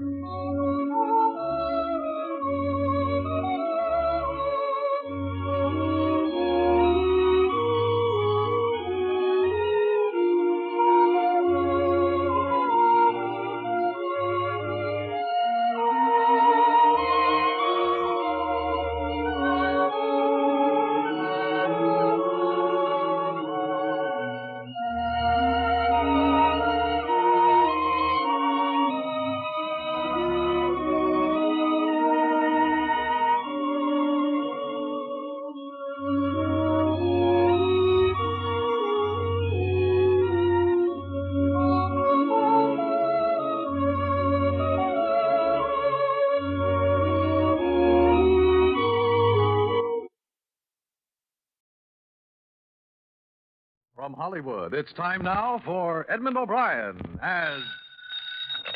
Johnny Dollar. Are you from Hartford? Hello? What was that? Are you the insurance investigator? Yeah, that's right. You're here about the Alma Scott shooting? Yes, who is this? This is Alan Swain. Is this a gag? No, it isn't a gag. Well, it's about time you gave yourself up, isn't it? No, I won't. Because I didn't kill her. Why'd you take a run out? I don't know. I've done everything wrong, but I didn't kill her. I want to talk to you if you'll promise not to go to the police first. All right, I can do that. How can we work it so I'll be sure? Are you still in San Francisco? Yeah. I'll be alone. My word is good.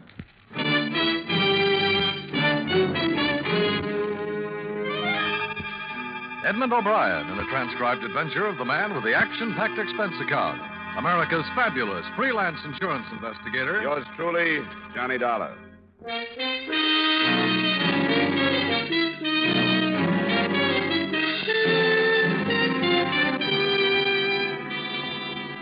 Expense account submitted by Special Investigator Johnny Dollar to Home Office, Columbia All Risk Insurance Company, Hartford, Connecticut. The following is an accounting of expenditures during my investigation of the Alma Scott matter. Expense account item 1, $219 airfare and incidentals between Hartford and San Francisco. For a day and a half, the investigation had taken the form of a search for the man who called me, Alan Swain. 4 witnesses, tenants in the dead girl's apartment house, had seen him running away in the corridor outside her flat immediately after they'd heard the shots. So when this chief suspect phoned about 8 that second night to say that he was innocent and wanted to see me, I was naturally more than anxious to set the meeting up. Later, I wasn't so happy about it. According to arrangements, I cabbed to the corner of Fulton and 26th Avenue, found a photography shop in front of which I was supposed to be picked up, and stood there for about 5 minutes looking at the pictures of some uninteresting brides.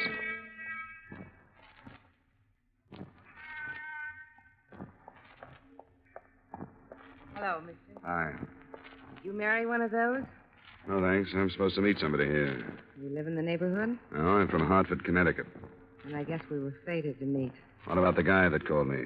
I thought he was going to show up. He changed his mind. I'll take you to him. Come on, there's a cab waiting around the corner. I memorized the number of the cab, hoping it might have picked her up at some address that might be useful later. It was a silent trip. The girl with a pretty but rather hard face slumped in her corner, looking almost bored except for the fact that she smoked one cigarette after another. When we left the cab in front of a cafe on a coast highway, she took my arm and led me away from the lights, across the road toward the sand. And there, behind the added protection of a low concrete abutment, I met Alan Swain. He did come alone. You weren't followed, were you? Ask him. I've gotten out of the habit of trusting people, so I wouldn't want to say. I told you my word was good, Swain. Maybe you deserve it, maybe you don't. What do you mean? Well, from the beginning, I haven't been able to figure how a guy like you got mixed up with a woman like Alma Scott. I wish you'd been here a month ago to knock that into his thick skull. Oh, lay off, Helen. Doesn't do any good now. It never did. I didn't kill her, Mr. Dollar. I swear I didn't.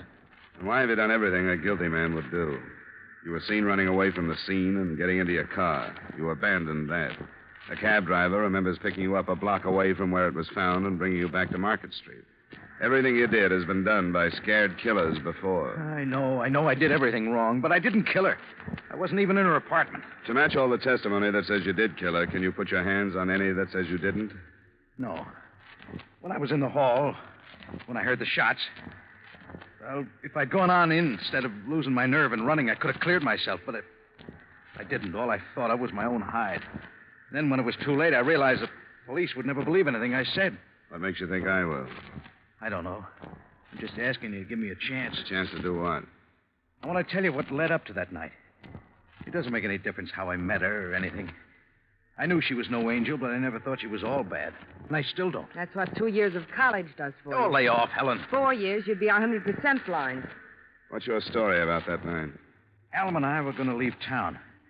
We were going to fly to Mexico and get married. Then we were going to Los Angeles and stay there. She wanted to get away from this town and the people she knew here. I don't think that's worth much, but is there any way I can check it? Plane reservations? Yeah. They're under the name of A.J. Hall for next Friday night at 9. What airline? Cal, Mexico. Why the switch in names? Alma said there might be people who wouldn't want her to leave, and she didn't want it to leak out. We were going to cancel the reservations under that name and make them under our own Friday morning to match our identification at the border. Who was she afraid of? I don't know. She wouldn't tell me. Probably had a big choice. Do you know who? New in town, but give me time. Okay. What's the rest of it, Swain? Well, she broke a date with me that night. Said she wasn't feeling so good. Then about 10, she phoned and told me she'd changed her mind about going away with me. What reason did she give? She didn't give any. She hung up. I started right over to her place. It only took me 5 minutes. When I got there, I stopped just outside her door because I heard her talking to somebody. What about? Well, I didn't understand the words, but she was sort of screaming. I started for the door again, and that's when I heard the shots. And I don't know what happened to me, except that I thought whatever was happening was somehow my fault. And I ran. That's all I know. That's all? Yeah. What do you think I can do with that? I don't know, but it's the truth. There must be a way you can find out who was in there with her. Don't you have any idea who it was? No. Man or a woman? Why, a man. It must have been a man. Did you hear a man say anything? No, but there must be some way to find out who was there. I don't know what it is, but I'll follow it up. And you won't tell the police? About meeting you? I doubt they'd believe me if I did. You can phone me if you think of anything. All right. Are you coming with me, Helen? Not cricket to pick a man up and then just drop him. Maybe I can lure him into the bar over there so he won't see you leave. Think you can afford me? Temporarily, yeah. I'm on an expense account.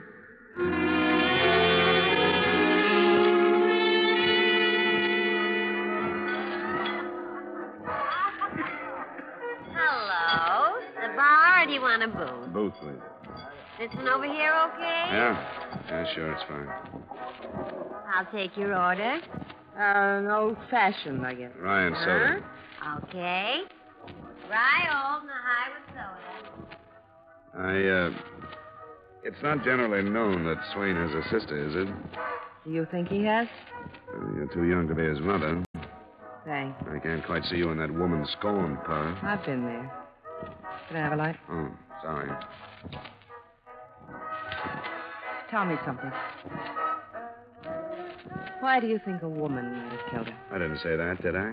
You asked Al if he knew whether it was a man or a woman. It was nothing but wishful thinking. She carried a life insurance policy with a half-sister as beneficiary. We can't find her. I hadn't even thought of that kind of an angle. It never crossed my mind that she was killed for any reason except what sort of a dame she was. What kind? Oh, don't get me started. Hasn't anybody else's name come up? She knew a lot of men. It's been open and shut against Swain. With that lineup of witnesses, the police certainly have no reason to chase after anybody else. Any ideas? Yeah. The guy she dropped when she put a leash on Al. His name is Walter Helm. The police know him if you don't. You mean you think he killed her? If he found out they were going to Mexico, I think he would have. Or had it done. Why didn't Swain tell me this? Because he didn't know. That dame never bothered to tell him. She was using him for something, and she didn't want to scare him away. You didn't warn him? Well, I had a better idea, but things seemed to backfire. Al's got me to thank for this mess he's in. I tipped Walter Helm that they were leaving for Mexico. How did I know Al would go storming up there? I don't have the faintest notion, but I wish you'd phoned a different detective. You don't have to follow it up if you don't want to. That's all I've got to say, and I don't want the drink. Maybe some other time. I didn't wait for mine, either. I settled the bill and followed her out. I was in time to see her get into a cab whose number I added to the one we'd come out in. And I waited 20 minutes for another to take me back to my hotel.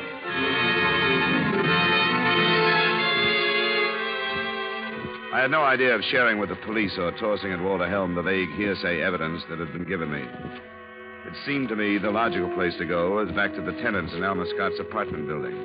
And the developments that followed paint a fairly true picture of that hindrance to accurate investigation, the average witness.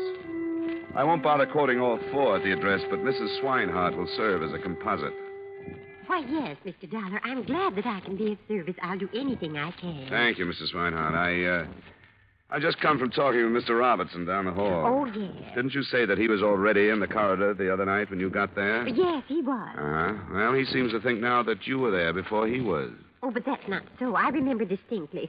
I went out, and as you know, the Robertson apartment is across and to the rear of the one that woman lived in. Toward the rear of the building from Miss Scott. Yes.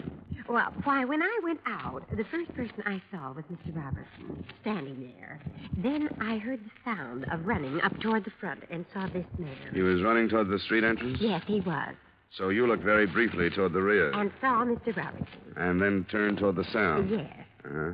Are you absolutely positive that it was Mr. Robertson you saw? Oh, of course I am. Was anything said? No. Nobody said anything for a minute. We were startled, you know. Now, Mr. Robertson remembers that as soon as he came out and saw you, he asked you what had happened. Oh, well, Mr. Robertson was wrong. He was there when I came out. If he said anything, I didn't hear him. Could it be that you expected to see Mr. Robertson standing where you had so often seen him, and after a glance that took maybe a second, your mind automatically said, that is Mr. Robertson? Mr. Dollar, I know what I saw. What's the meaning of this? It's just possible that there was a second man mixed up in this thing the other night. A man who might have come out of Miss Scott's apartment and instead of bolting toward the front entrance, gone quietly to the rear stairway and out the back. Oh, dear. That's why it's so important that you're sure. Could it have been someone else that you glanced at and glanced away from? Someone who left while your attention was on the running man? Oh, I was sure it was Mr. Robertson. The second time you looked, it was.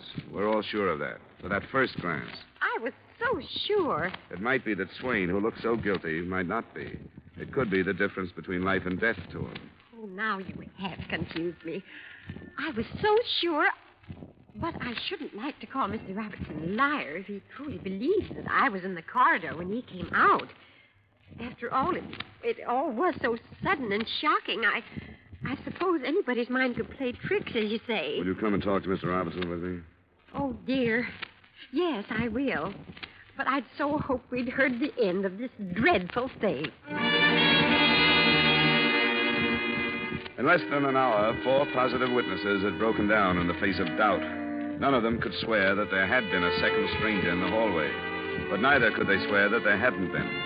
And none of them had actually seen Alan Swain come out of the Scott apartment.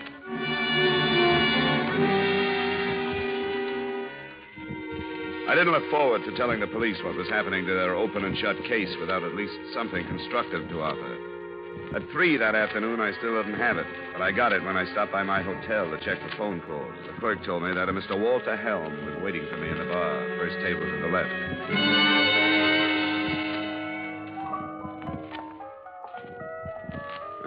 Mr. Helm? That's right. My name is Dollar. Oh, sit down. What are you drinking? Nothing, thanks. It's a little early for me. I don't suppose you know anything about me, but I'll get right to the point. The papers say you're working on the Alma Scott case. I have an interest in it. She was a friend of mine. Oh? You've got to do something about finding that maniac that killed her. If you think you can help, you ought to go to the police. I don't want to go to the police. I want to talk to you. Where can we do it in private? Your room? I guess so, if you've got reason to keep it that private. I have. Come on. Which way do we go?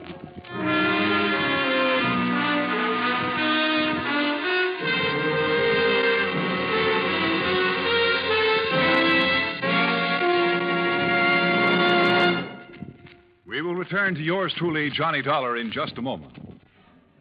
Assets, 1 block of wood. Liabilities, more trouble than the legendary paper hanger with a hide. Sounds as though Edgar Bergen had a pretty bad bank balance, doesn't it? But luckily for all of us, he comes back week after week to CBS Radio with his block of wood named Charlie and lets himself in for more trouble. As for you, you're really in the chips when you take in the Edgar Bergen Charlie McCarthy Show, heard over most of these stations every Sunday. Don't miss them tomorrow night on CBS Radio. Now, with our star Edmund O'Brien, we bring you the second act of Yours Truly, Johnny Dollar.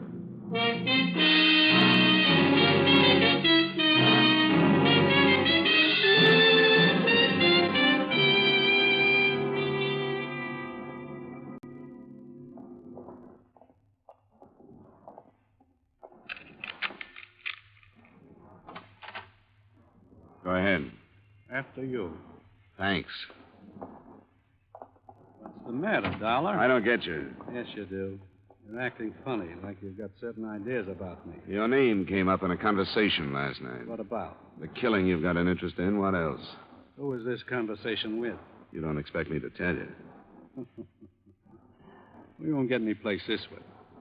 Somewhere along the line, you picked up the wrong idea about me.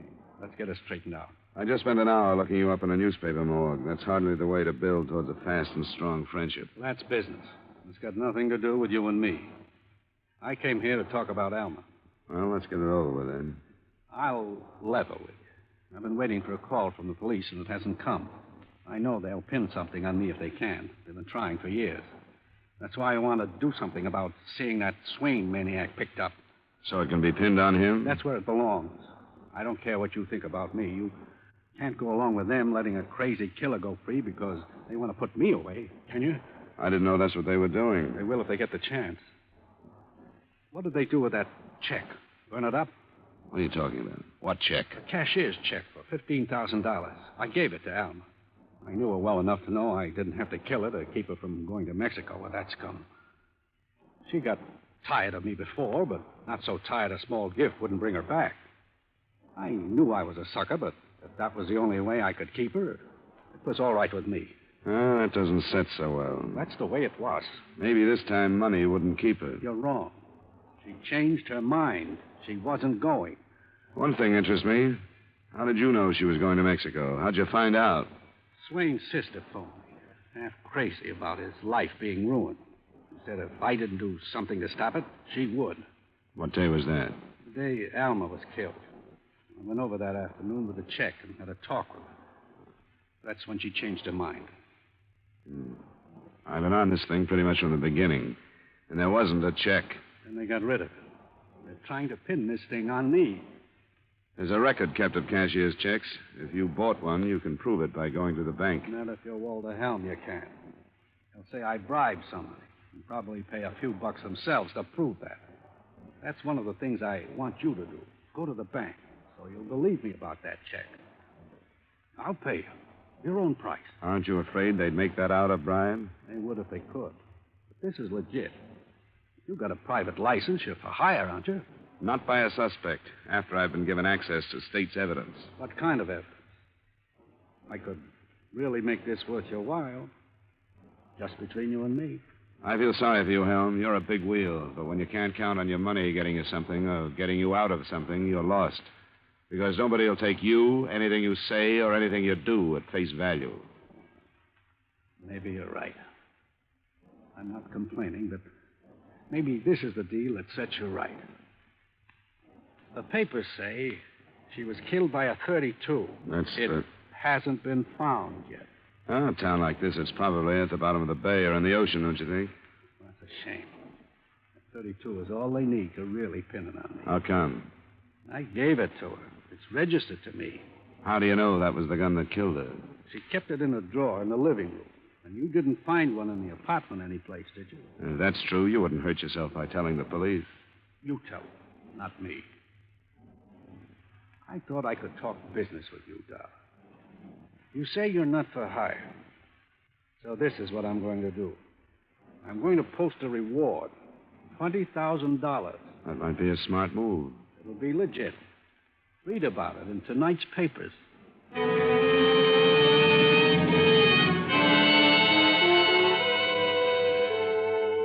The notice made the front page of the paper I got under the caption, Cooling Murder Sparked by Reward.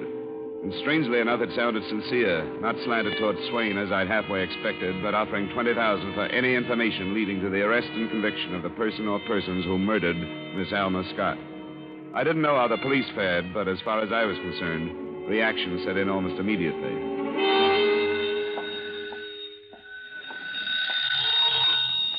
Johnny Dollar. This is Alan Swain. Oh? How are you making out? Now, what kind of a trick is this that Helm is pulling? This thing in the paper. I don't know. It's got news value, and he must have laid cash on the line. Might even be on the level. Oh, you're crazy. It can't be on the level. You know that. He says he didn't kill her. You talked to him? Yeah. What'd he say? Just that he didn't kill her. I'm surprised you're so upset. According to your sister, you didn't know anything about him. She told me about it last night. Well, this is a mess, and something will have to be done. It should have been done a long time ago. Why don't you give yourself up, Swain? No, I won't. That would be the best thing to do. No, I won't. I wish I'd gotten out of town while I could, but I listened to Helen. Come on in and talk about it, Swain. No. It's too much against me. The police don't care that I didn't kill her. They don't care who they get just so they get somebody. Well, they'll have to find me. The case against you isn't as strong as it was. What do you mean? The witnesses who saw you outside Alma's apartment, they aren't sure now that they didn't see somebody else, too. Are you telling me the truth? Sure I am. That's what I mean. Come in and talk about it. No, I'll have to think. I'll have to talk to Helen. I don't know what this reward is going to mean. This reward trick of Helm's. I'll have to think, and I'll call you back.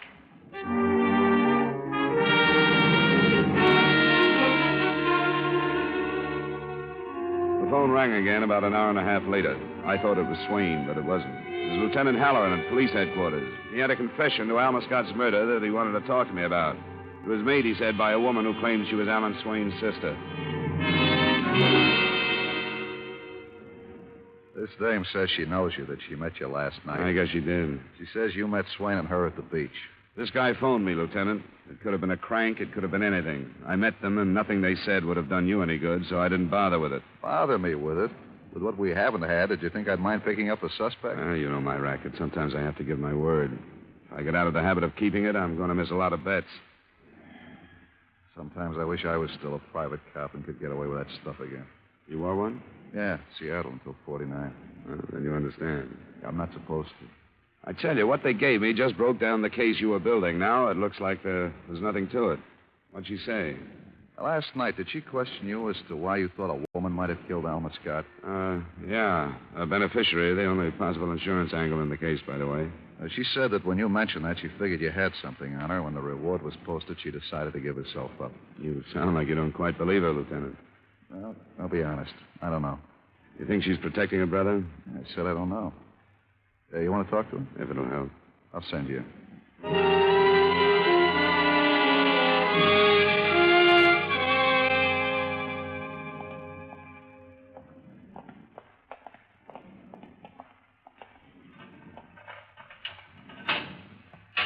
Thanks. Yes, sir. I hope I didn't put you on the spot by talking about last night. That's not important. Well, I was going to ask you to sit down before you... Move over. I was surprised to hear about this. I'm surprised, too. What do you mean? Oh, it's the whole thing. I never thought I'd go this far. Get rid of people who were hurting me. Murder is pretty far. You think it was worth it? I don't know. I had to get him away from that thing. I didn't grind food burlesque houses for 10 years to let that happen. Been taking care of him that long? Longer. I'm not decent. Guess I took my mother complex out on him.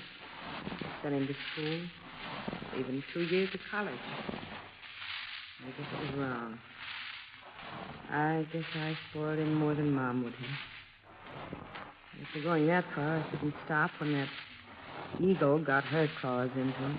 I don't think you killed her. Neither did that cop, but I did. When I learned she and Al were going to Mexico, I went up there and had it out with her. You said you called Walter Helm. I did, but he wouldn't do anything, so I said I would. He told me he went to see Alma and that she changed her mind about going. That's not what she said to me. What then? I went there about 9:30. Told her to lay off my brother, and she laughed at me, so I killed her. Where'd you get the gun? I had it. What caliber? 32. After you killed her, what'd you do? I just stayed in the apartment for a while. Then I looked out the door, and when the people were out of sight, I left. Back way? Yeah. What street you come out on? Polk Street. No, you didn't. The alley doesn't go through to Polk. It turns halfway through the block, goes on to California. Maybe that was it. I wasn't thinking of where I was going at the moment. I don't think you were there. Yes, I was. Oh, please, he didn't kill her. He wouldn't have. You don't kill something you love, and he thought he loved her. It takes only a split second for love to turn into hate. He didn't kill her. I told you I did.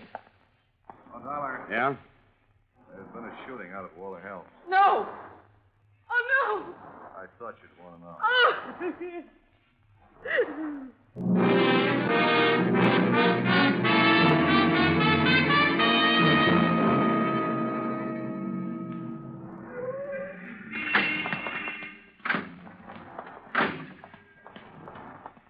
Hey, Lieutenant.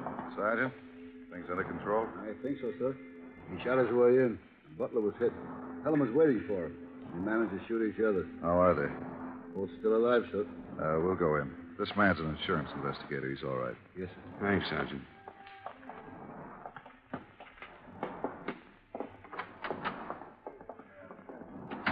Where's Swain? Right over there, sir. Thanks.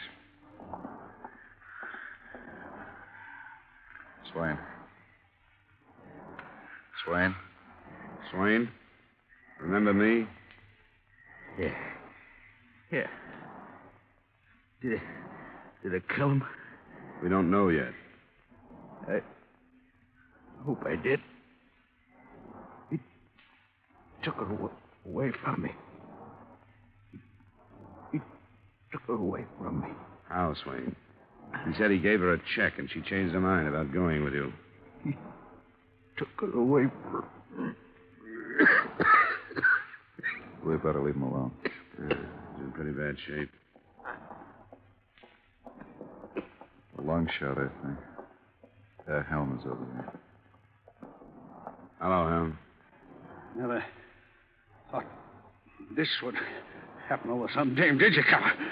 Take it easy. What happened, Helm? I heard the shots at the door. And there he was. Why'd he come here? I don't know. There's only one reason, Helm. You know it, and we know it. Doesn't make any difference, does it? Sure. I killed her. She was going to leave. I couldn't buy her back. So I stopped her the only way I knew. No scum like he was going to take her away.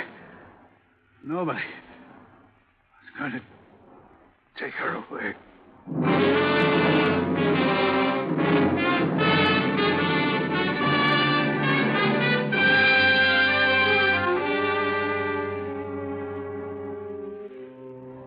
Expense account item 2, $134 miscellaneous. Item 3, same as item 1, transportation back to Hartford.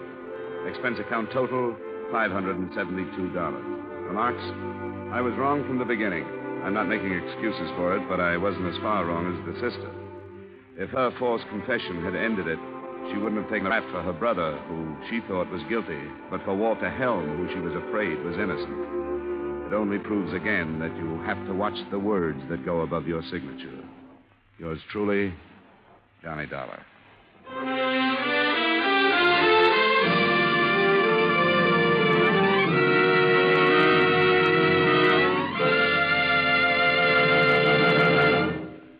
Yours truly, Johnny Dollar, stars Edmund O'Brien in the title role and is written by Gil Dowd with music by Wilbur Hatch.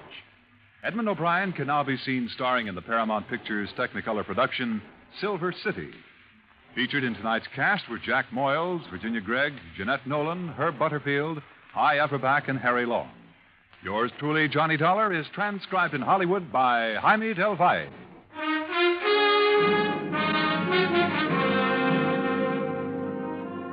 This is Dan Coverly inviting you to join us next week at this time when Edmund O'Brien returns as... Yours truly, Johnny Dollar.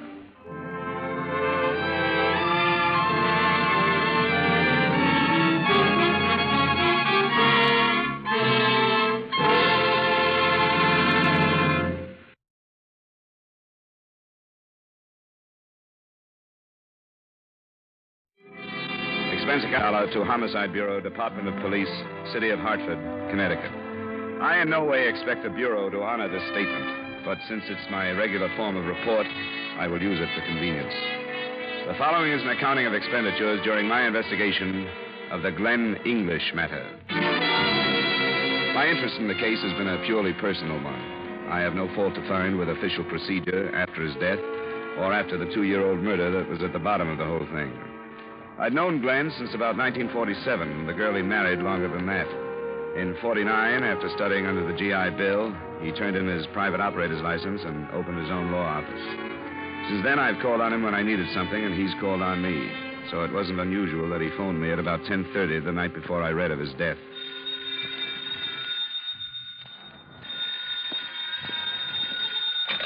Johnny Dollar. Hi, Tin Star. Who's this? That champion of perjured testimony? Got any to sell? Nothing that you could afford. How are things, Glen? Okay. I'd like to ask a favor of you, Johnny. Sure, what is it? I've got some evidence that I want to protect, a statement. Could you get a photostated for me in the morning? Yeah, I'm free in the morning. This is pretty hot stuff. I'll tell you about it when I see you. In for the night? Yeah? Well, I may come over. If I don't see you tonight, I'll drop in on the way downtown in the morning. So you understand that the way it was put, there was no reason for me to think twice about the fact that he didn't show up that night. But the next morning, when I read about his death in the paper, naturally our conversation came back to me. I phoned his widow and went to see her a little after noon. Oh, I don't know. I just don't know what to think. I'm sorry, Donna. I haven't helped matters any. Maybe I shouldn't have thrown this at you. I thought of going to the police first. But I figured it would be better if I had something more definite. There's nothing in his briefcase. Oh, don't think of me, Johnny. Of course you should have come. But he didn't say anything about the case he was on. What did he say when he left last night? I wasn't here. He called me from his office about 5:30 to say he'd be late again. Asked me why I didn't go to a movie or something. So I did. So I didn't see him. Oh, John. Johnny, I don't know what I'm going to do. I know, honey, I know. And that part of it's up to you. Nobody can really help you with that. It did happen, didn't it, Johnny? I'm not going to open my eyes and see him next to me and everything all right again. Oh, I used to dream that way sometimes. Donna, please. But not this time. Now I wish I could never wake up. Is somebody going to be staying with you? I'm going to his mother's house. I can't stay here. You shouldn't try. I'll talk to his secretary and then go to the police. I'm not helping any, am I? Oh, it's all right. Are his things still downtown? His things? His clothes and so on. Yes. They wanted me to bring them, but I couldn't. They'll send them in a day or two. I'll try to help, Johnny. I'll try to think. But right now, I don't remember his saying anything. He did say, "Goodbye, darling," on the telephone. That's what I keep remembering.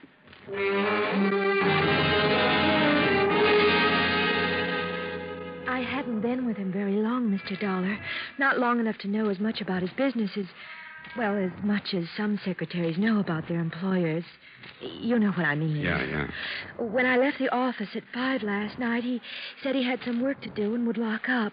I asked him if he wanted me to stay, but he said it wasn't necessary. Can we find out what the work was that kept him? Well, he said something about a new client coming in. And you don't know who it was? Well, he didn't say, Mr. Dollar. He didn't mention a name. Uh-huh. You don't mind if I take a look through the office, do you, Miss Ronas? Well, I suppose it's all right. Nobody's told me what to do about it. Well, you might as well start getting everything together so we can move it out. Let me know what's coming to you in the way of salary. I'll give it to you, plus a month. Yes, sir. I'm awfully sorry about Mr. English. He was such a nice man.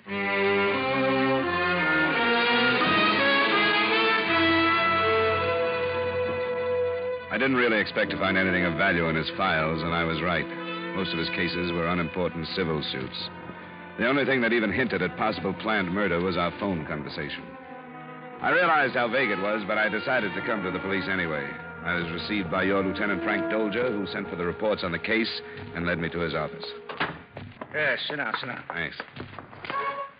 Well, I don't know, but the way I see it, you haven't given us enough to launch a full-fledged murder investigation. Yeah, there's much I realize there. He was a friend of yours? Yeah, but I'm not the kind to stir things up just because of that. He said he had some hot evidence that he was going to bring over, and he was killed between his apartment and mine. What kind of evidence? Only that it was a statement he wanted to protect. He used that word, Lieutenant, protect. I suppose you could say he might have meant against fire or something like that. Well, the point is, Dollar, that his being killed could make things seem to be more important than they really are. Yeah. It's easy to read meanings into things, situations like this. You've probably run into it yourself. Yeah, I have. Didn't you say he thought he'd drop by in the morning? That's right. Well, then he wasn't necessarily on his way to your place. Maybe he went out for cigarettes or something. Well, I thought of that, but it doesn't hold. There's a drugstore a block away from his apartment. It's in the opposite direction. I can't think of a reason for his being at the intersection where he was found, other than that he was coming to see me. Well, I don't know. Now, I don't want you to misunderstand me. I'm not trying to slough off anything that deserves... come in. Here's the report on that traffic death. Oh, thanks, Wilson. Anything else? No, that's all, thanks. Well, we'll see what we have here. English, Glen. No, cause of death, multiple fracture of the skull. Internal injuries resulting in cerebral anoxia, possibly tendon. What does it say about his effects? Personal effects upon person. Overcoat, hat, brown two-piece suit. We can skip the clothing. Well, let's see, then. Signet ring, Left ring finger, checkbook on Plymouth Bank. Cigarettes, lighter, here. Wallet containing $38. Driver's license, personal business cards, membership cards to, Yeah, there's nothing there. Well, I'm afraid nothing that looks like this evidence you speak of, this statement. There we are again, Lieutenant. It could mean one of two things. That he didn't have it with him and his death was accidental. Or it could mean that it was taken from his body after he was killed. But everything so far is based on supposition. I know it is, Lieutenant. I know that you can't assign a squad of men every time some crank comes in with an idea. If you can bring us anything definite, Dollar. Yeah. Well, believe me, I do understand, Lieutenant. You suppose I could talk to the autopsy surgeon as long as I'm here? Sure. Certainly you can. It's, Dr. Ramsey. And you'll find him a very cooperative man.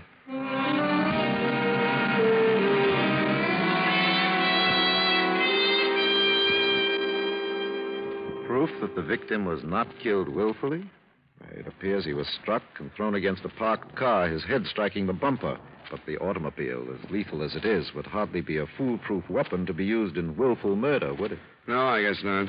Is there any way to figure how fast a car would have been traveling to cause that damage? No, not a way in the world. Although the internal injuries would seem to indicate quite some speed. Thanks very much, Dr. Ramsey. I won't take any more of your time.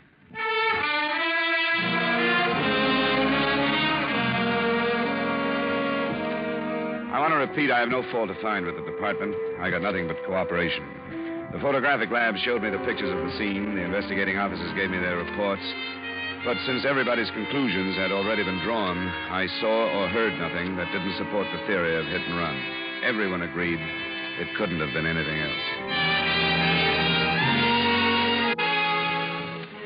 I turned down a case that afternoon because I couldn't get Glen out of my mind. I went to the corner where he was killed and poked around in the snow. I didn't know what I was looking for, and I didn't find anything. The people living near the corner had already been questioned by the police and repeated to me that they hadn't seen or heard anything the night before. And that evening, in spite of a promise made to myself that I'd leave her alone for a while, I went to see his wife again. It's all right, Johnny. Something happened to me after I got here and spent some time with his mother. She's so brave, I feel ashamed of myself. I'm okay now. What about you? Oh, I can't get any place, Donna. Can you talk with me about it? Sure I can. Yeah, it's driving me crazy. I saw his secretary, and she mentioned that he was going to meet a new client. When he called to tell you that he'd be late, did he say anything about that? About meeting somebody? No, he'd been working late quite a bit the past few weeks. He had a case coming up in the morning. I know. I went into that at the office. It's not what I'm after. What did he say? Can you remember? Word for word, if possible. Yes, I can. Because I said most of it. I was being a typical wife. I didn't like him working at night, and I lost my temper. I didn't give him a chance to explain anything. That's what I have to remember about the last time I talked to him. Never mind now. Come on. He didn't mention anybody. Just that he'd have to work late. Will you give me the key to your apartment? Yes. I'll have to go through his things, Donna. I didn't want to ask you to let me when I was there earlier, but now I've got to. I've covered every other angle I can think of.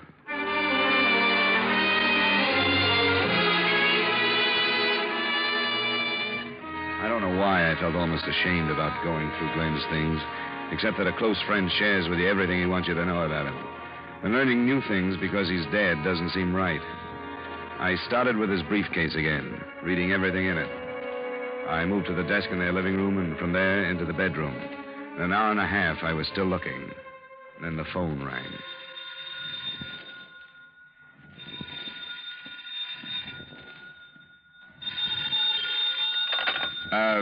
Hello? Is Mrs. English there? No, she isn't. Who's this? My name is Dollar. I'm a friend of hers. I take a message? I've been trying to get her all afternoon. I wanted to tell her that was no accident, how her husband got killed.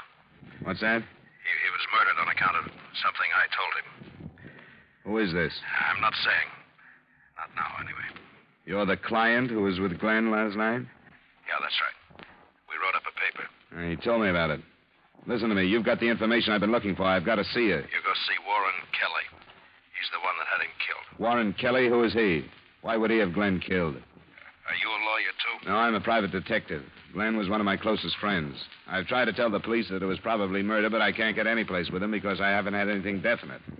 If you've got some information, won't you give it to me? You're willing to pick it up after what happened to him? Where can I meet you?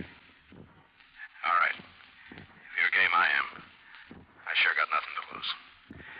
You'll have to come here. I'm being watched. Where are you? You know Caruso's Cafe on Front Street? I'll find it.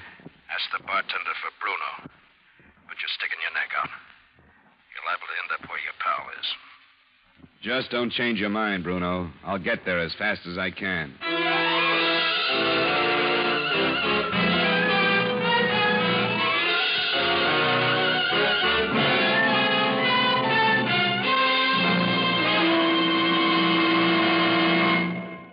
We'll return to yours truly, Johnny Dollar, in just a moment.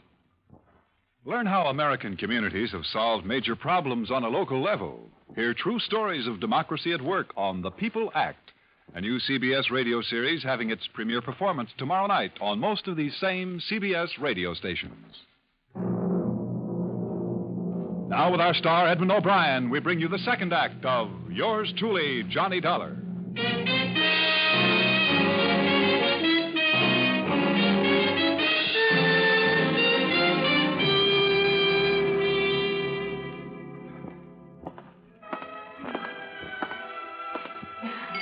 Good evening, sir. What do you have? I came to see Bruno.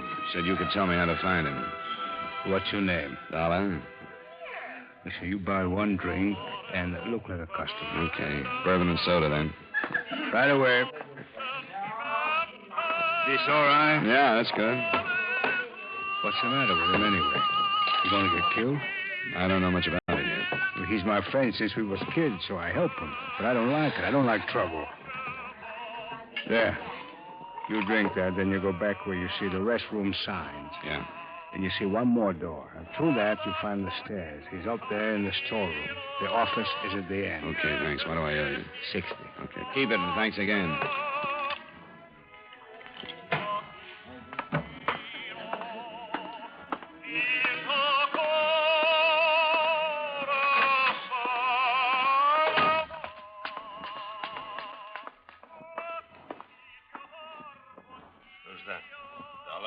Yeah. All right, I'll turn the light on. All right, come on in the office. Is it Mr. Bruno? Yeah, it's Bruno, Vic. I'm sorry I got your pal killed. So am I. But he didn't have to take you as a client, I guess. What's it all about? How much did he tell you? Nothing except that he had a statement. He was going to meet me tonight with a notary, and then he said it would hold some water. What made it worth killing Glen over? What was in it? The names of the 3 men that killed him. They got the paper, I guess. They got it. Who are these 3 men? This Kelly you mentioned. That seems to ring a bell. Yeah, he's one of them, Warren Kelly. The other 2 are Nat Reiner and Alex Shaw. This is what happened. I didn't mean for it to ever go this way. I told you, pal, he was as hot as I was as long as he had that paper. He shouldn't have been out on the street. That part of it's past. What happened? Well, not many people know it, but Kelly is one of the big bosses of the syndicate around here. His front is a contracting firm. He got where he is because he got rid of the guy who was standing in his way. Maybe you remember Ed Waters. Yeah, vaguely. That was quite a while back. Yeah, 2 years. Kelly wasn't even questioned because nobody knew what happened to Waters. But I do. I was with Kelly when he killed him. I helped bury his body. I know where it is. And Kelly's had men hunting me for a year. This is what you put in that statement? Yeah, that's right. Glen was killed over a 2-year-old gang murder? I told him to be careful. I told him how I'd been hunted from here to California to the Mexican border, every place. I haven't had a day's rest since Kelly got so big he decided it wasn't safe to have me around. I told him all that. Maybe you forgot to tell him that you let Kelly know you were going to make a statement to a lawyer. No, I didn't do that. But I let him know that I was through running, that I was going to give myself up. The paper was addressed to the DA. Why'd you bother with a lawyer? Why didn't you go direct to the DA? You're hard to believe, Vic. Look, Dollar, I know how you feel losing a friend, but I went to him for advice on the best way to do it. It was his idea. He wanted to go to court with me. Mostly, I think he figured what a splash he'd make by breaking open that old case. How did they know enough to kill him? I don't know. If they followed me to his office, I didn't see him. And I had a lot of practice being followed. But I can get him for you. No, you don't. We'll do it the simple way. You come on down to police headquarters with me. No, you don't want to walk out of this cafe with me? Now, let me douse the light and you come over to the window with me. Come on. Take a look. They're right across the street.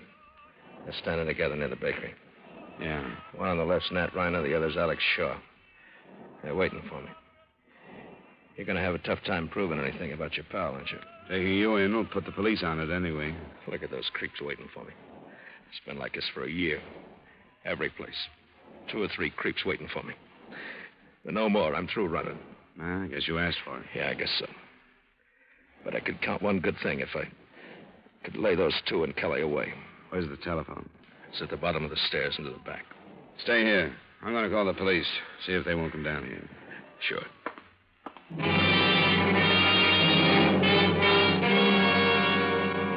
I realized that I still faced the same situation. I was phoning in about a material witness and 2 suspects in the death that the police had filed as accidental. Lieutenant Dolger was off duty, and the desk sergeant wouldn't give me his home number. I gave up in something less than 5 minutes, but during that time, Bruno Vick had come down the stairs and passed without my seeing him. The first inkling I had of what he was doing was a shout from the bartender. Bruno, where you going? Vic, come back. Where you going? He's got a gun. Vic, don't be a fool. Ryder, Shaw, you're waiting for me. What happened? What's going on? Vic. Is that Bruno? Bruno, is he dead? Yeah, he's dead. Who's that one in the street?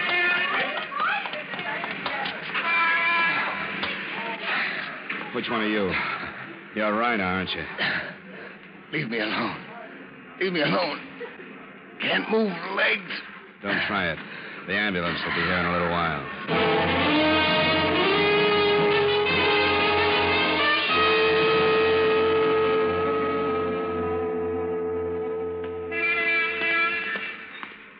Well, Dollar, they tell me you finally made a murder case of it. I finally have something like evidence that's what it was from the beginning. This one is Bruno Vick. He's the one who made the statement Glen English was killed for. The other one over here is still alive. He's Nat Reiner. Well, how you feeling? Leave me alone. Tell the lieutenant about that hit and run last night, Reiner. Get away from me. Well, any more? No, Reiner was here by himself waiting for Vick to come out. He fired first before Vick saw him, and Vick just managed to get a shot off before he died. That's a lie. If you want to take the rap alone, Reiner, I'll lie all the way up to the Supreme Court to help you do it. Well, we'll have a little talk later on. Tell me how this happened, Dollar. Well, Vick was holed up on the second floor of the cafe. I was in the phone booth downstairs when he started out. From what he said to me, I think he came out knowing he was going to be killed. I don't quite understand. I'm not sure of this, but it seems to me that he realized how hard it would be to prove anything in Glen's death, so he sort of offered his own as something to nail them with. Lieutenant Dolger. Sergeant Wilson? Over here, sir. Oh, yeah. They seem to have something. This one, sir, Bruno Vick. He was carrying a letter addressed to the district attorney. As testimony in a court of formal law, I don't think Vick's unwitnessed letter would have been worth anything. But under the circumstances of the case, it was pretty strong police evidence. It obviously was as close as possible a duplicate of the statement given Glen English, in content at least. But it opened, in a way you could call this a dying statement, because I'm not going to run anymore, and they're waiting for me. It went on to describe the 2-year-old killing of Ed Waters and concluded with his theory as to how Glen English was killed. It was detailed enough to keep Lieutenant Dolger on the case until 3 a.m., when Nat Reiner regained consciousness after a spinal operation. Well, Reiner, you know that you would have died if it hadn't been for the work of the police surgeon? That's one thing they forgot to tell me. Did they tell you what you said under the anesthetic? I didn't say anything. Truth serum or a lie detector is going to bring out the same things. Like what? Like where Alex Shaw is staying, 718 Harstock. I didn't say that. You don't remember what you said about Warren Kelly? I didn't say anything. You talked about last night, about catching up with that lawyer, Glen English. No. You named the street corner. No. I know you're bluffing. How did you know it was Highgrove and Clayton? That's what you said. I read it in the paper. Why should you read about that? It was on the front page. Why, semi-conscious, should you remember the intersection? I don't know. I don't believe you. Believe what? That I said we were there. You and Alex Shaw. We weren't there. Where were you? We've got more than you think, Reiner. You've got nothing on me. We've even got the truth about Ed Waters. We know where his body is buried. You want to get mixed up in that one, too? What do you want? Well, first you understand that these aren't police methods. Nothing you're saying can be taken in evidence against you. But you killed a friend of mine. And if I can make the lieutenant go out of the room, we'll get this settled in a hurry.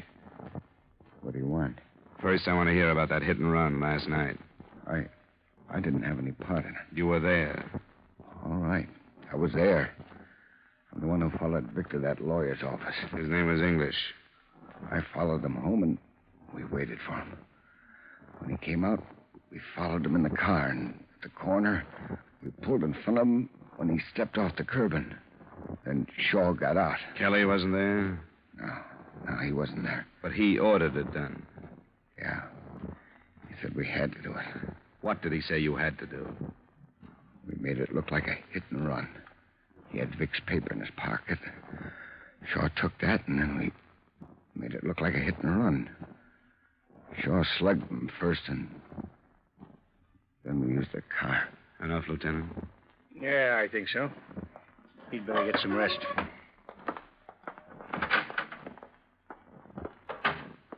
It's pretty late. I have 2 squad cars standing by to go after Alex Shaw. I didn't mean it was too late for that, Lieutenant. Do you think he'll be there? He's there. I got a report he arrived not 20 minutes ago.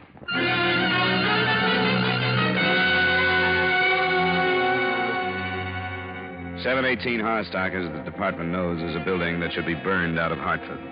It's been a sore spot, a root of trouble for long enough. It holds 12 families, and Alex Shaw's apartment was on the top floor in the rear. Lieutenant Dolger's men were given positions that covered all the exits, and he and I went up.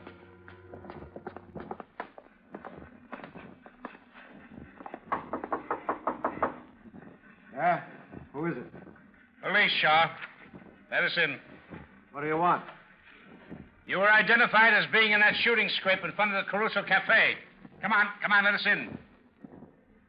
Shaw, I do have a warrant. He's trying something. Let's go in. Okay. Try the panel. I can reach the knob now. The window there. Nelson! Nelson! Yes, Lieutenant. We're in his rooms and he's not here. Hey, there he is, Nelson. On the roof across the way. They'd better stop him. He's a killer, Lieutenant. Nelson! Tell him to open up! Open up!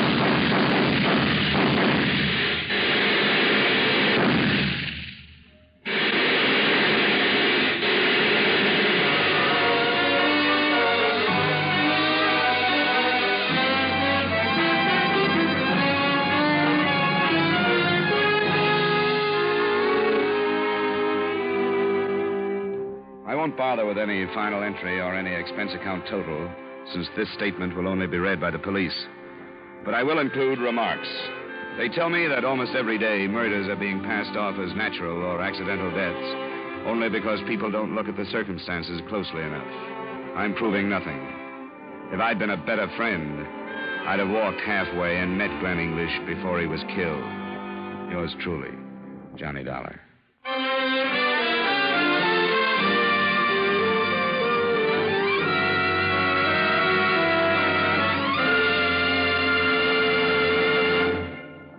Yours truly, Johnny Dollar, stars Edmund O'Brien in the title role and is written by Gil Dowd with music by Wilbur Hatch. Edmund O'Brien can now be seen starring in the Paramount Pictures Technicolor production Silver City. Featured in tonight's cast were Jeanette Nolan, Jim Nusser, Gene Bates, Wally Mayer, Jay Novello, Edgar Barrier, and Bill Conrad. Yours truly, Johnny Dollar, is transcribed in Hollywood by Jaime Del Valle.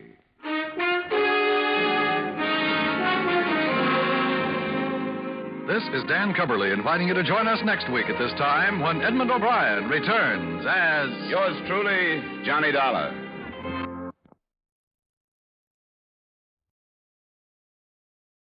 Wrigley's Spearmint Chewing Gum, the refreshing, delicious treat that gives you chewing enjoyment, presents for your listening enjoyment Edmund O'Brien as...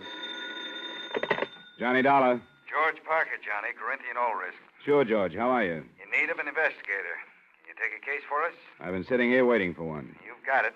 Big policyholder on Cape Cod, Mrs. Thomas Harwell. She died from poison. That's rare these days. I'll be over in about 30 minutes. Listen to the rest of it.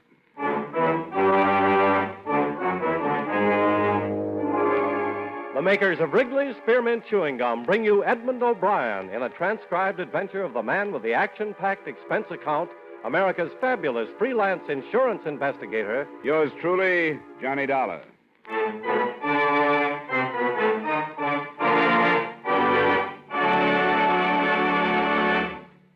Wrigley's Spearmint Chewing Gum refreshes you. Wrigley's Spearmint Chewing Gum gives you real chewing enjoyment. Yes, for chewing enjoyment plus refreshment, it's Wrigley's Spearmint Chewing Gum. The lively, delicious flavor of Wrigley's Spearmint cools your mouth, helps keep your throat moist, and gives you a nice little lift. The good, smooth chewing of Wrigley's Spearmint helps keep you feeling fresh and alert, adds enjoyment to whatever you're doing. So for chewing enjoyment plus refreshment, treat yourself often to Wrigley's Spearmint Chewing Gum. Healthful, refreshing, delicious.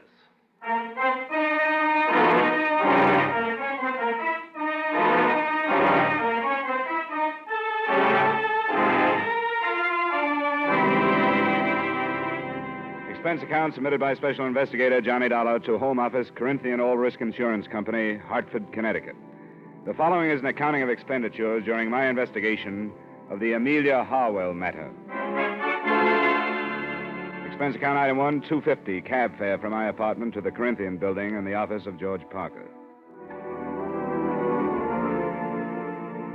Well, first, do you know the Harwell name? Are they the textile people? That's right. Strange sort of family.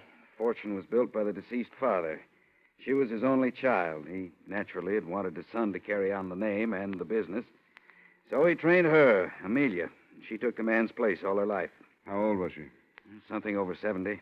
And did she still head up the business at that age? She took a very active part. What about the poison? I haven't gotten any of the details on that. That'll be up to you. Anything on the surviving family? Yes. I have it here.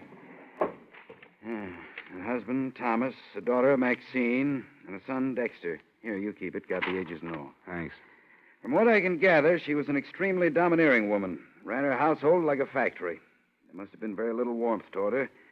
Then, when you consider the fortune she's leaving and the insurance... How much did she carry? Too much. $150,000 for the family and over $200,000 with the corporation as beneficiary. That kind of money, you should have hired me earlier as a bodyguard. Expense account item 2, $40, car rental, and $22 fuel and incidentals between Hartford and the Harwell estate on the eastern shore of the Cape near South Wellfleet.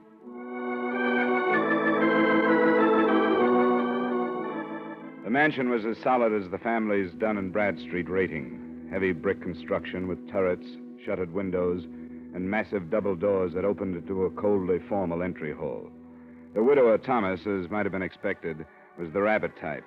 Pinch glasses, high-stuffed collar with string tie and sparse hair.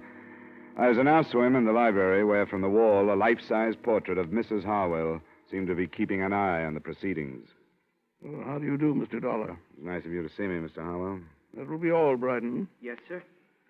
Close the door, Bryden. Yes, sir. Please sit down, Mr. Dollar. Thank you.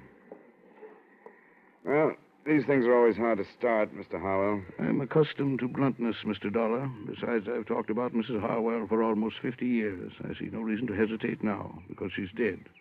She was poisoned, you know. Yes, I'd heard. But I don't think she minded. You don't think she minded? Mrs. Harwell was an invalid. She had a very short time to live. I didn't know that. Well, very few people did. She hardly admitted it to herself. Mrs. Harwell was a very strong woman, one who despised weakness, yet made everyone around her weak. Neither of these points have been released to the papers, the illness or the poison? No. Due to a friendly gesture by the police, she's been spared notoriety. She wouldn't like it to be known, so it isn't. Was she in pain, Mr. Harwell? She never told me. Do you think she could have taken the poison herself? I hardly think so. That would have been an admission of defeat. I see. Do you have any idea how she could have gotten the poison, then? You're asking me if I suspect the children, and you're finding it difficult to do so. Is that correct? It's hardly a pleasant thing to bring up. The time for delicacy has passed. I'm afraid I don't approve of my daughter or my son at all. Oh? They're the worst sort of rich men's children, or rich women's, I should say. I was never allowed to be their father. All they've had is a mother. They have no gumption, no ambition. They've been overly educated and have developed nothing but insatiable lusts for their mother's money. And it's too late to change them. Without it, they could not exist. I understand they live here. They do. I shall have Bryden call them to the drawing room if you wish. That won't be necessary right now. What about the servants? Well, there are 8. Mrs. Harwell settled a small amount on each, but unfortunately they are above suspicion. They're common people, and as a result, good. Did Mrs. Harwell have a nurse? She wouldn't hear of it. Well, certainly a doctor, then. Yes, Dr. Stevens in the village. Thanks, Mr. Harwell. I won't take up any more of your time. You're welcome any time, Mr. Dollar. Please give Dr. Stevens my regards.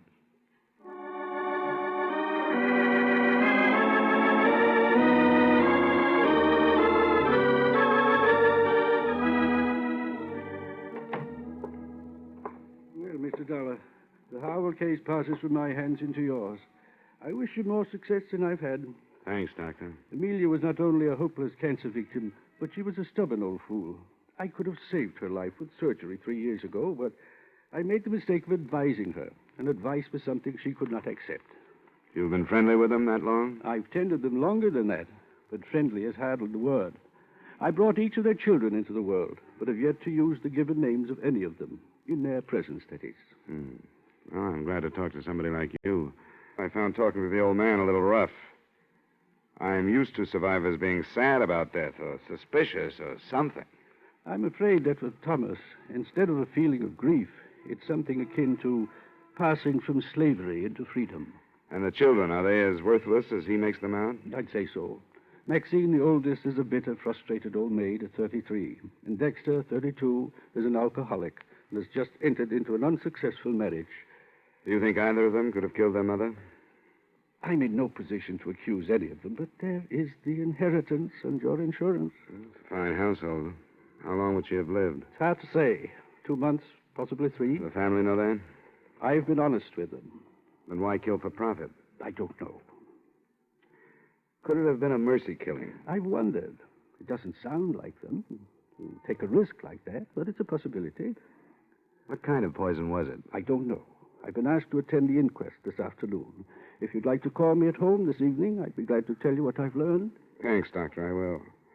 So far, except for lining the family up and accusing them one by one, I can't seem to map out a move. What about this marriage you mentioned? Dexter's? I don't know much about it. The girl's name is Gretchen Nielsen. She owns a small photographic studio just down the street. Small business, huh? It's below Harwell standards, isn't it? That is probably the cause of the trouble. I don't doubt that Amelia wouldn't let her in the house.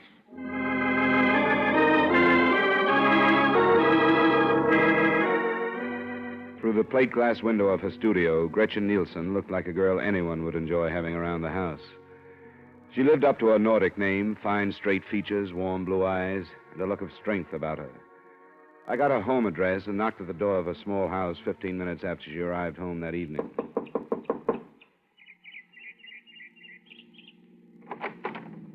Miss Nielsen? Yes? I guess I should have said Mrs. Harwell. My name is Dollar. I'm an insurance investigator working on the elder Mrs. Harwell's death. I'd like to talk with you. Well, I don't know anything about it. Why have you come here? Because I haven't found any place else to go. I'd rather not talk to you. Why not? There are things you don't want to say? All right. Come on in. I'm surprised I haven't been questioned before this. The police haven't started yet. It's probably why you haven't. I suppose that means I can expect to be dragged into it by them. I'd imagine so, yes. We can sit over here. You know she was poisoned, don't you? Yes, I didn't until Bryden the butler told me. I read about the death in the paper and phoned out there. Why aren't you living there with your husband? You have no right to ask me things like that, have you? You don't have to answer my questions, but it might be a good idea to get things out in the open. Why? Because there has to be a reason for Mrs. Harwell to die the way she did. Could your marriage to Dexter be behind it in some way? I don't see how. Wouldn't they let you and Dexter live together in the house? I didn't give them a chance to let me. They knew I'd never live there. What did they tell you? What did they say about the fortune hunter who lured and trapped their only son? You weren't mentioned. That's hard to believe. Why isn't Dexter here with you? Because he's a slave. He's too weak to be anything else. I hate myself for saying that, but it's true. Why'd you marry him? Because I love him. I thought we had something that would drag him away from that family that smothers him. But when the time came, he wouldn't leave them. Why not? Because his mother never taught him to do anything but hold out his hand for the money that was always there for the taking. He's due to commit some money of his own now. Quite a chunk.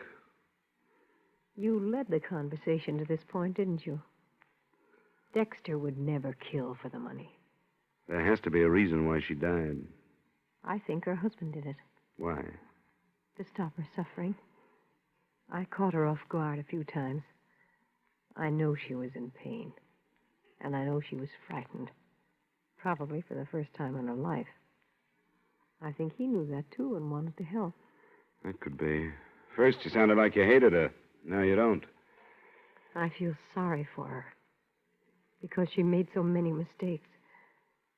And now she's dead, and there's nobody to correct them.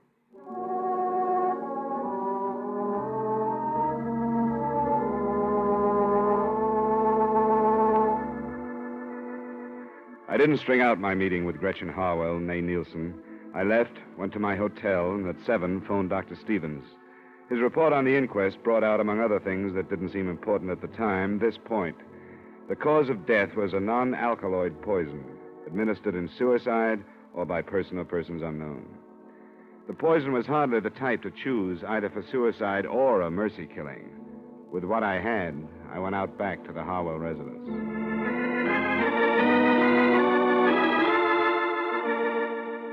I'm sorry, sir. Mr. Harwell has retired. Is the rest of the family up? Yes, sir. I wonder if you'd tell them that I'd like to see them. Very well, sir. If you'll wait in the library, I'll tell them you're here.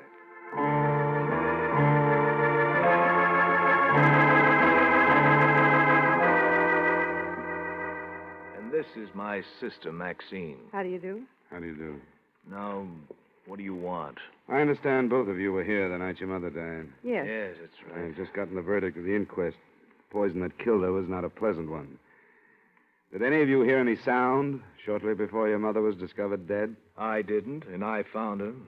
I went in to bid her good night. I didn't hear anything. I was in my room. Where's that?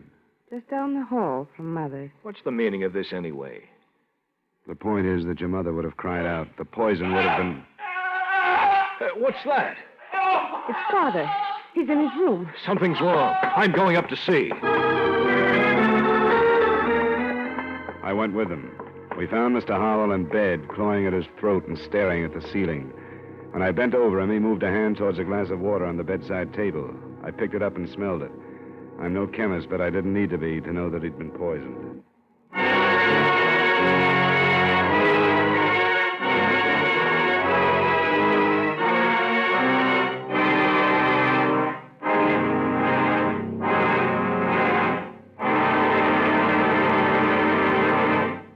Friends, wherever you are, whatever you're doing, you'll enjoy chewing Wrigley's Spearmint Gum. Chew Wrigley's Spearmint while you're working. The lively, full-bodied flavor of Wrigley's Spearmint gives you a refreshing little lift. The smooth, pleasant chewing of Wrigley's Spearmint Gum helps keep you feeling relaxed and satisfied. Makes your job seem easier. Chew Wrigley's Spearmint Gum in your home, when you're out walking or driving, when you're enjoying outdoor sports and other activities. Wrigley's Spearmint Gum tastes good anytime, and the natural chewing aids digestion and helps keep your teeth bright and attractive. Yes, wherever you are, whatever you're doing, you'll enjoy chewing Wrigley's Spearmint Chewing Gum. Healthful, refreshing, delicious.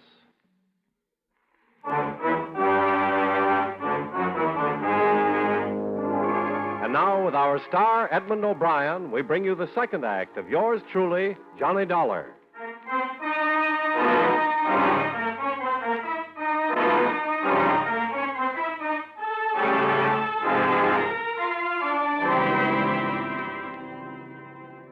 I tried to read something in the expressions of the son and the daughter as we stood for a moment around their father's bed. There wasn't much in them. No surprise, no fear, no satisfaction. Maxine looked a little embarrassed and left to phone Dr. Stevens. Dexter looked a little vague and said he thought he knew where a medical book was. And I was left alone with Thomas Harwell. I'm all right. I'm all right. Call them back, Mr. Dollar. I'm all right. I won't die. Of course you won't. I'm all right. How much water did you drink? Not very much. I was so thirsty, too. But I think I smelled it, and I only sipped. I felt a terrible burning in my throat. I could hardly breathe.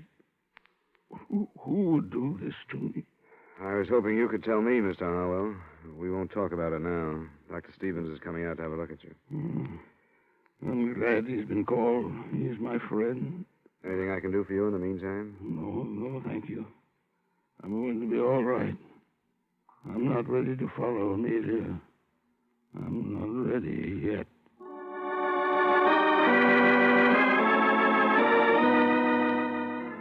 I took the glass of poisoned water with me when I left the room.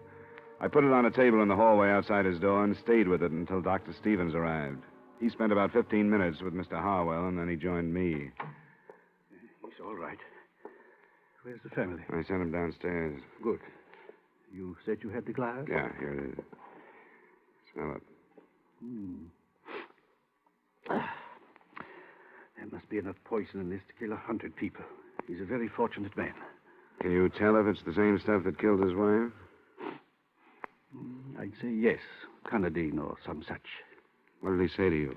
Very little. I'm only his doctor, you know. But he did tell me that it was unnecessary for this to be reported to the police. Oh? I told him it would be absolutely unethical if I didn't. It sounds to me as though he's trying to protect the children. I guess they're used to that. By the way, did you notice the marks on his throat? No. It looks as if somebody has tried to strangle him. Strange. I didn't notice. Would it be all right if I talked to him now? Oh, I think so. I gave him a very mild sedative, but it won't go to work for a while.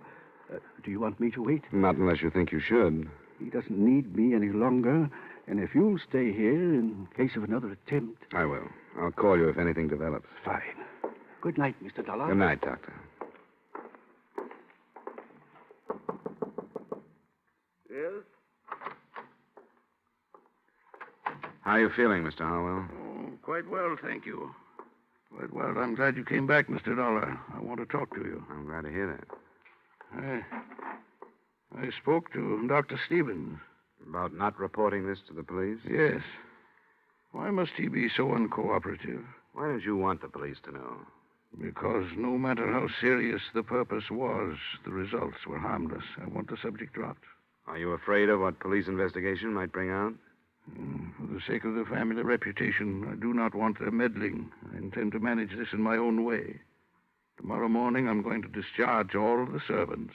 You told me earlier that they were all above suspicion. You remember? Until this attempt upon my life, I thought they were. It's hard to understand, Mr. Harwell. If you really think that one of the servants tried to poison you, you must realize that the same one killed your wife.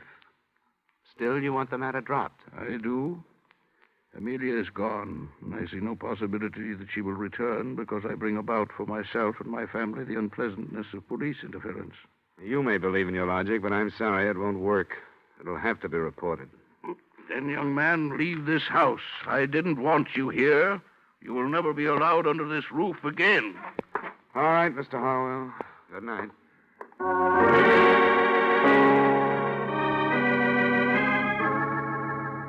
I picked up my glass of evidence again and started downstairs. When I got to the entry hall, I heard voices and looked into the library to see the children, Maxine and Dexter. Their conversation had ended by the time I walked in. How is he? He's all right. Back to normal. What are you doing with that glass? I'm taking it to the police. They'll want to know if it's the same poison that killed your mother, and there's a chance of finding fingerprints on it. Here we go again. Your father didn't want me to take it to the police. Why shouldn't he want to report that somebody tried to kill him? You think he's afraid that one of us did it? Is that what you mean? Well, it's come to mind. Get out of here, Dollar. I don't have to listen to this. Wait, Dexter, wait a minute. That's what he thinks. The police are going to, too. Then I'll listen to them. It's their business, but not his. I don't have anything to be afraid of. I didn't keep a 3-month-old marriage secret like you wanted me to. Dexter. And I didn't break the news to her by telling her that she was going to be a grandmother like you wanted me to. You think everything's wrong. Dexter, shut up. You're drunk. Oh, let him accuse you. I'm not going to listen to him. I'm going to bed. He drinks too much. Is what he said true? About the baby? Yes, it's true. And he's living here? Obviously. I met his wife. She seems to deserve better. Yes, she does. Dexter was here waiting for Mother to die because he knew she'd disinherit him if he moved out. And now, neither one of us had better say any more until we get legal counsel.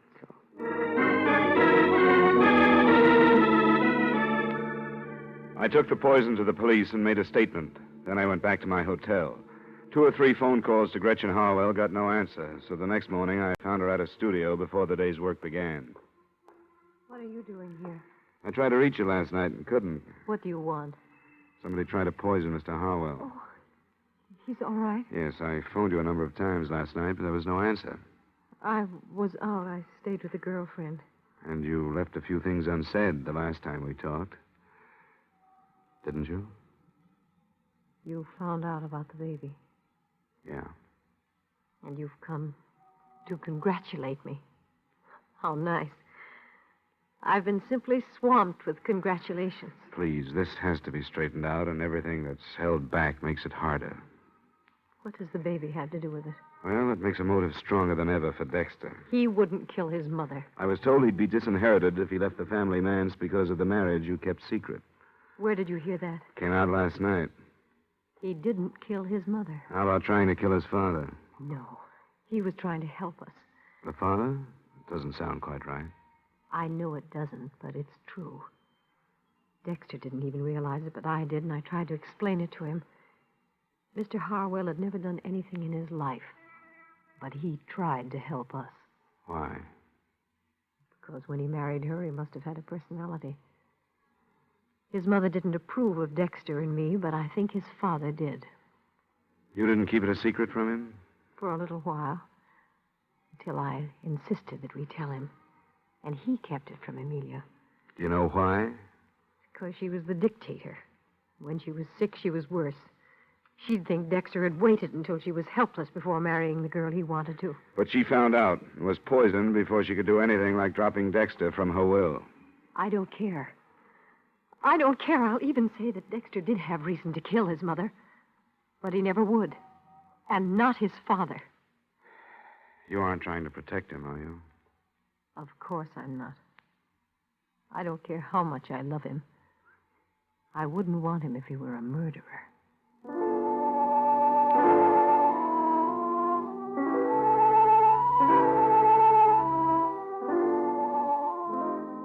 I did a lot of thinking after I left her. It would have been easy to be swayed by her, and I took that into consideration. In my hotel room, I tried to line up all the points that had come out. Only 2 of them added. By phone, I tried them on Dr. Stevens. He was more agreeable than I'd expected him to be. It was just before noon the next day when once more I walked through the Harwells' front door. In here, sir. They're waiting for lunch. Mr. Dollar. Well, that will be all, Bryden. Yes, sir. Mr. Dollar, I thought I told you not to enter this house again. You did, Mr. Harwell. But I thought the fact that I might save one of your children from a murder trial might make a difference. Which one, if I may ask? Dexter. I don't understand. I think we've had enough of this, Mr. Dollar. My family has been quite upset since you've arrived. I think we've had enough, too, Mr. Harwell.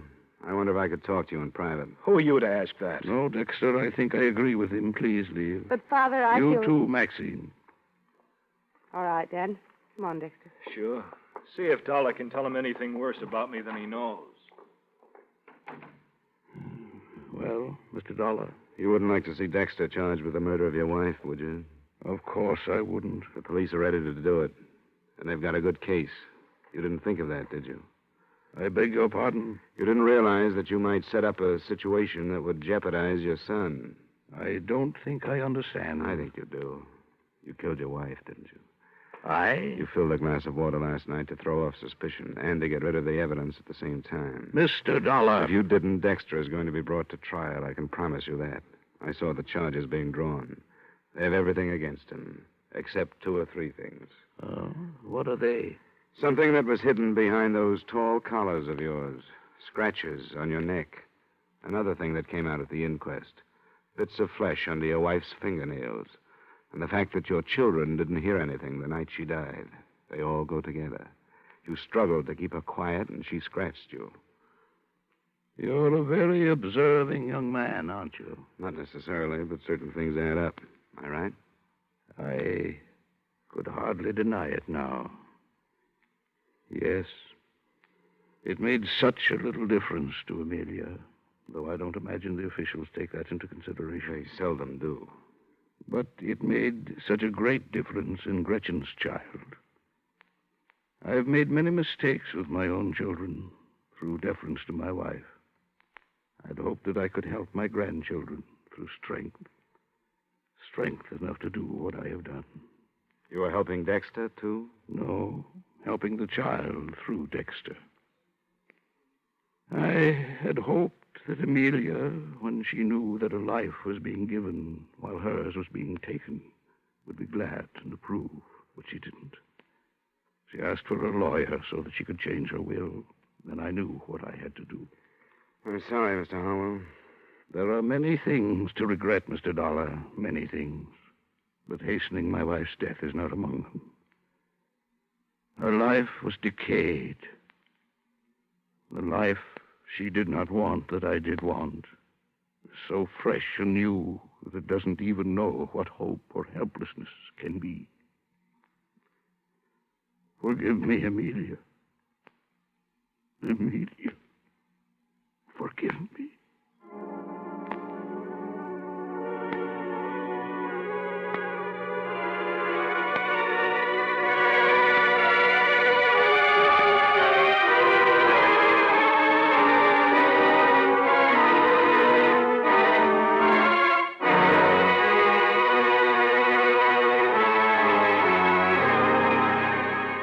Expense account item 3, miscellaneous, $35.85. Item 4, same as item 2, transportation back to Hartford.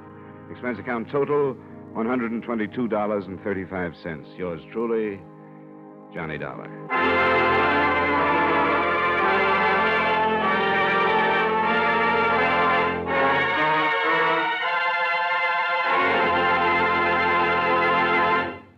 Remember, friends, Wrigley's Spearmint Chewing Gum refreshes you. Wrigley's Spearmint Chewing Gum gives you real chewing enjoyment. The lively, full-bodied flavor of Wrigley's Spearmint cools your mouth, freshens your taste, sweetens your breath. The smooth, pleasant chewing of Wrigley's Spearmint helps keep you feeling relaxed and satisfied, makes whatever you're doing more enjoyable. Yes, for refreshment plus chewing enjoyment, treat yourself often to Wrigley's Spearmint Chewing Gum. Millions enjoy it daily. Get a few packages and always keep some handy. That's Wrigley's Spearmint Chewing Gum. Healthful, refreshing, delicious.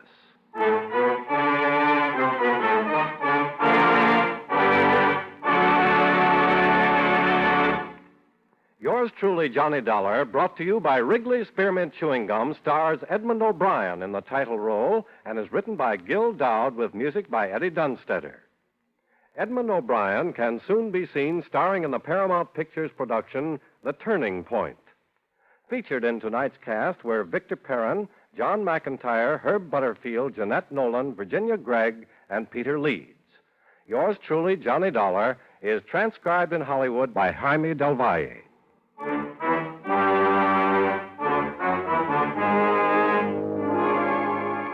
The makers of Wrigley's Spearmint Chewing Gum hope you enjoyed tonight's story of Johnny Dollar and that you're enjoying delicious Wrigley Mint Gum every day. We invite you to join us next week at this same time when, from Hollywood, Edmund O'Brien returns as... Yours truly, Johnny Dollar.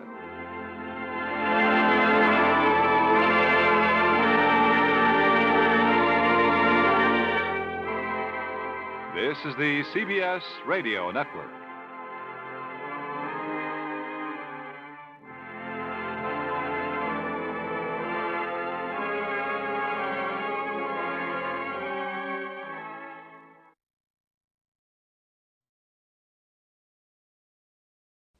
From Hollywood, it's time now for John Lund as Johnny Dollar. Al Harper at Corinthian, Johnny. I have a case here you won't like, but the commission will be good if we beat it. How big is the policy? $200,000. I'm afraid to tell you the rest. Why? It's in Hong Kong. You'll have to travel. Well, you haven't scared me yet. Is there something you're leaving out? Policyholders are people we've had trouble with before. Remember the Trans-Pacific Import-Export outfit? Yeah. I sent flowers to the widow. Trans-Pacific was in Shanghai then. This is their Hong Kong place. Want to take a crack at it? No. But I will. Good. Al. Yeah? I'm scared now.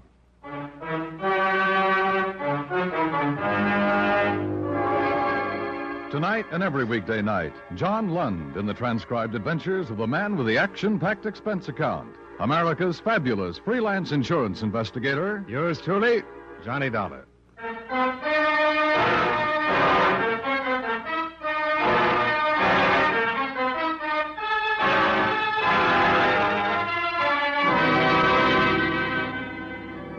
Expense account submitted by Special Investigator Johnny Dollar to Home Office, Corinthian Liability and Risk, Hartford, Connecticut. The following is an accounting of expenditures during my investigation of the Trans-Pacific matter.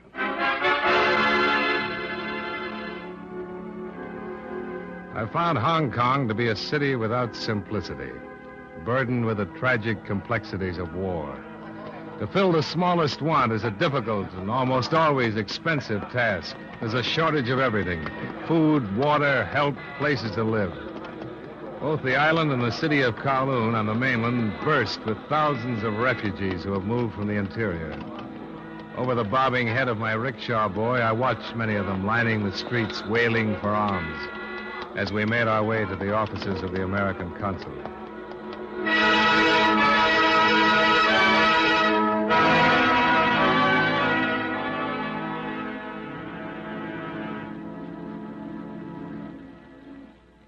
Yes, it is true. Life is very difficult here. Where are they all going? Many of them do not know. Where is there for them to go? What do they do? How do they stay alive? Many of them do not. It is not like this in your America? No. Has it ever been? Well, there was a civil war once. The books I've read say that at times it was pretty bad. But not like this. Never. Yes, Mr. Grover. Louisa, would you ask Mr. Dollar to step in, please? Yes, sir. Mr. Grover is ready to speak with you. Thanks. Ah, Hartford, Connecticut, huh? Sounds foreign. I suppose it would. Yeah, it's a pleasure, Mr. Dollar. Same here, Mr. Grover. Yeah, sit down. Yeah, insurance investigation, huh? Yes. Well, now, what's your errand, and what can this office do for you? I'm here to investigate a claim filed by the Trans-Pacific Import-Export Company. Oh, yes, of course. Will Meadows' firm. Destroyed by fire last month. 100%. Or $200,000 worth to my company. Do you know this William Meadow, Mr. Grover? I met him at the American Club now and then. That's about all. Hey, insurance investigators are hired when the company isn't satisfied with something about the claim.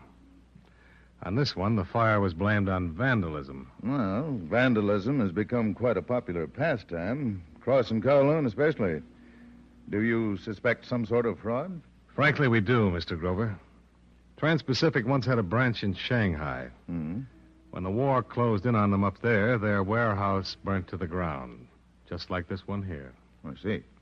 And it occurred to a number of people in my home office that Trans-Pacific did much better by collecting on the insurance at that time than by going through the expense of liquidating.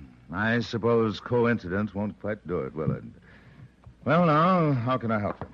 Well, I'd appreciate some phone calls or letters that would give me some support from the fire department, the police. I don't suppose my problem seems very important out here. Just thinking that very thing. It's always the case, Mr. Dollar. On the fringe of war, very few individual problems seem very important. Nor are the individuals themselves in the end. I trust you'll keep that in mind as you conduct your investigation here, huh? I'll try to.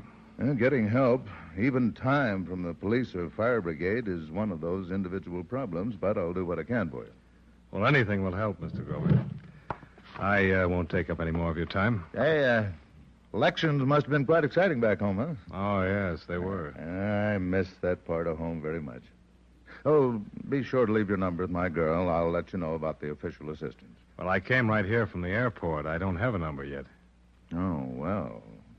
Pretty tough? Yes. As a matter of fact, almost impossible. The Occidental places are always filled. I'll tell you. You speak with my receptionist, Miss Vedras. Vedras? Yes. Her father's half Portuguese. He might have accommodations. She's a charming girl. They're nice people. Good. I'll ask her. And thanks again. Mr. Dollar, just a matter of interest. Yes? The case of the Trans-Pacific import in Shanghai. You say your company was forced to meet the claim there? That's right. Was it investigated?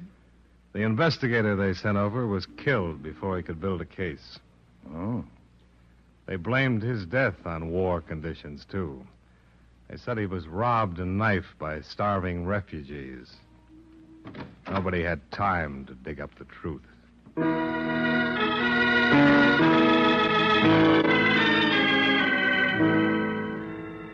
Miss Vedras arranged for accommodations at her father's place on a street called Sing Wong, a hill of steps that climbs from the waterfront to the plush European residences on the top of Victoria Peak. I had a room that looked out on an alley. There was an iron bed, a chair, and a pitcher of water on a bamboo table. There were no other non-Orientals in the building, but I seemed to be the only one that noticed it. The first night there, I was suffering from a combination of claustrophobia and loneliness. Feelings which at first made me glad to learn that it was she who knocked at my door. Hello, Miss Vedras. Hello, Mr. Dollar. Mr. Grover contacted a man named Harrison. He's at the fire control office here. Oh? Mr. Grover asked me to tell you that Mr. Harrison will see you tomorrow morning. Oh, that's good. Won't you come in? Are you comfortable? Oh, thank you. Yes, I am. This is fine. I don't have much to offer you. Cigarette? Scotch? No, thank you. I am very curious. About what? Why you are here? Business, if that's what you mean. It's better kept confidential right now. Is there danger in this business? Why do you ask that? Because you are followed here, and you are being watched. How do you know? Oh, I know Sing Wong Street. I have seen this man, but not here. Where is he? Perhaps you can see him from the window. Wait a minute. You tell me where he is. I'll look. The shop on the other side. There are boxes piled near the door. Yeah. You say you've seen him. Where? I cannot remember that. I have just seen him. Uh-huh. Well, no need to worry. There won't be any trouble here. You seem sure of that. I have the advantage right now. He doesn't know that I know he's there. Well, thanks for telling me about him. Perhaps you know who he is. No. I didn't think anybody knew I was in town. You will let us go on, the watching? Not much choice. But let's talk about something else, huh? What's that music? Oh, that is love song. Two lonely people who meet near a river. Oh. In America, the songs are different. Oh, yes, I know. I like them. Do you know many Americans? Oh, yes. At the consulate office, I see them all the time. I want to marry one. Well, I'd say he was a very lucky American. You misunderstand.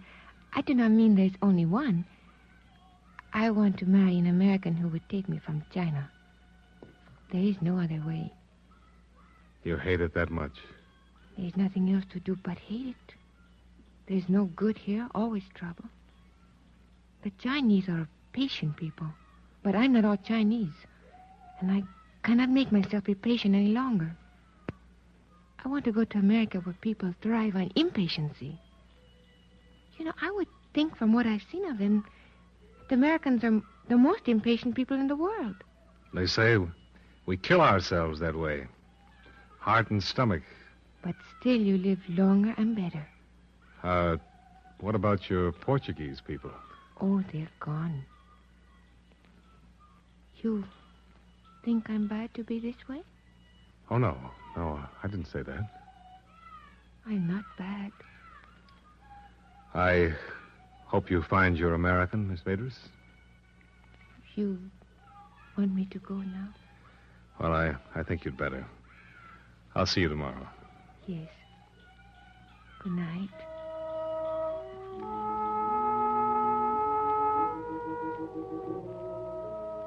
Three things interfered with sleep that night. The pleading in the eyes of the girl. The smells and sounds that drifted into my room from the restless, crowded city. And the watcher, who was still at his station across the street when I turned out my light. The toughest part of the case was that failure in Shanghai where the agent had been killed. It was a sobering memory. And for that reason, every face on Sing Wong Street was a suspicious one. In every group of Hong Kong Chinese, a potential assassin, with my watcher the first to be reckoned with. Gun in hand, eyes on the street, I fell asleep that night, watching him.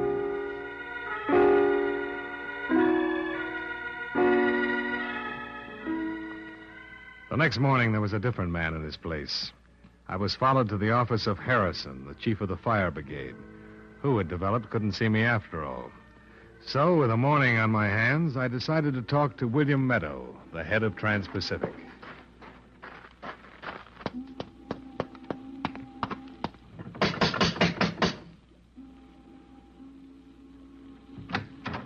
Oh, yes, sir. Mr. Meadow at home? Oh, yes, sir. You give name, please. Who is it, Lynn? American gentleman. My name is Dollar, Mr. Meadow. I'm from Corinthian Liability, Hartford office. All the way from the States? That's right. Let him in, Lynn. Oh, you come in, please. What did you say your name was? Dollar. Now, what's the matter with that company, anyway? This doesn't have to be unpleasant, They sit Mr. back Meadow. there in Hartford with nothing to worry about but Sunday's golf game. They don't know anything about the conditions we're working under. They do know that your fire here pretty much follows the pattern of the one in Shanghai. And of course it does. The conditions are the same. Including the starving refugees, the kill and rob the investigator? I tell you this now. Careless people are dying here every day. It can happen pretty easy. Now, say what you have to say to me and get out of here. It's very little, Mr. Meadow. I came here mainly to get my reaction to you. I have. You jumped to the conclusion that you were under suspicion before I got through that door. You're on the defensive, so you must have a reason to be. Show him out, Lynn. Oh, you come now, Mr. Dollar. Wait. More important, you're having me followed. So you must be afraid of please, me. Mr. Dollar. Hold on. I'm not afraid of you, Dollar, or what you can find, or what you might try to do. Corinthian liability means no more to me than a bill I authorized payment on at the beginning of the year. My firm burned down here, and that dandy little company of yours is going to pay the claim. True, I don't like you snooping around. I don't like you coming here to my house like this. And you know it. No man would. That's the biggest parcel of information you'll ever get from me. Then I'll go elsewhere. Good idea. Have your dreams, Dollar, but have them someplace else. Go snoop through the ashes. They're cold, mainly. Just get out of here. Oh, now, Mr. Dollar, please. I can find the door.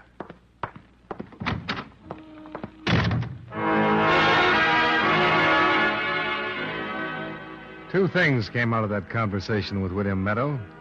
One, a reasonable platform to build a suspicion on. Two, a veiled threat in his reference to the agent who had been killed in Shanghai. Let me elaborate on that. Most all of what Meadows was saying to me was, this is my town and I run things. Anybody who gets in my way can get hurt. It was a real nice situation, all right. I'd been threatened, and I was being followed.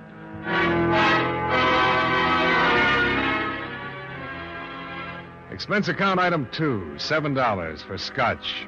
I rickshawed back to my hotel, locked myself in, and took up my vigil by the window. Same watcher, same kind of night. In a city where life was supposedly so cheap, mine began to grow expensive.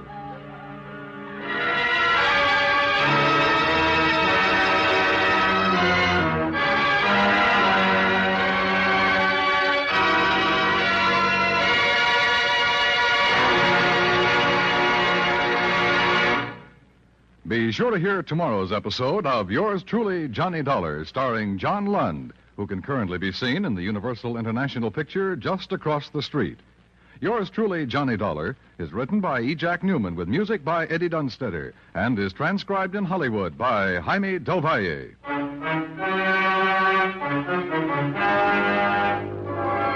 This is Dan Cumberly, inviting you to join us every day, Monday through Friday, when John Lund appears as... Yours truly, Johnny Dollar.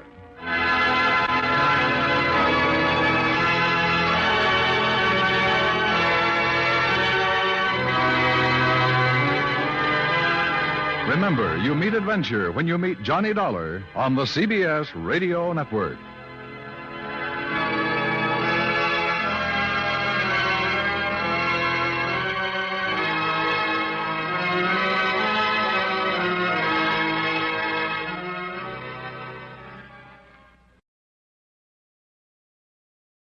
From Hollywood, it's time now for John Lund as... Johnny Dollar. This is Grover, American Consulate.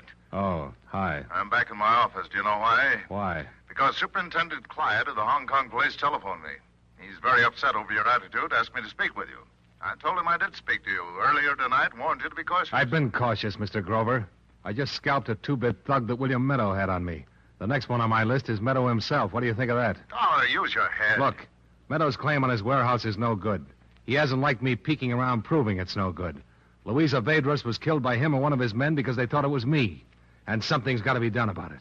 Well, I agree, but will you come over and talk first? All right, Mr. Grover.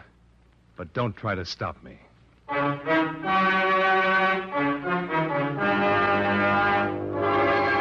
Tonight and every weekday night, John Lund in the transcribed adventures of the man with the action-packed expense account, America's fabulous freelance insurance investigator. Yours truly, Johnny Dollar.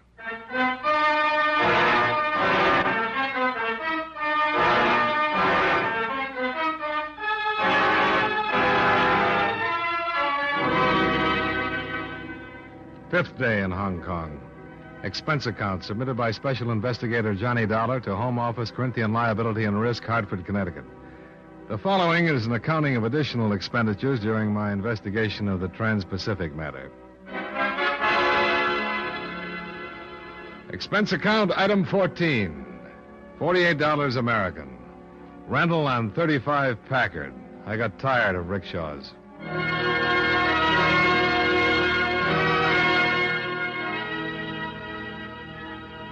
But I had a hard time driving through the Hong Kong streets. Anybody would.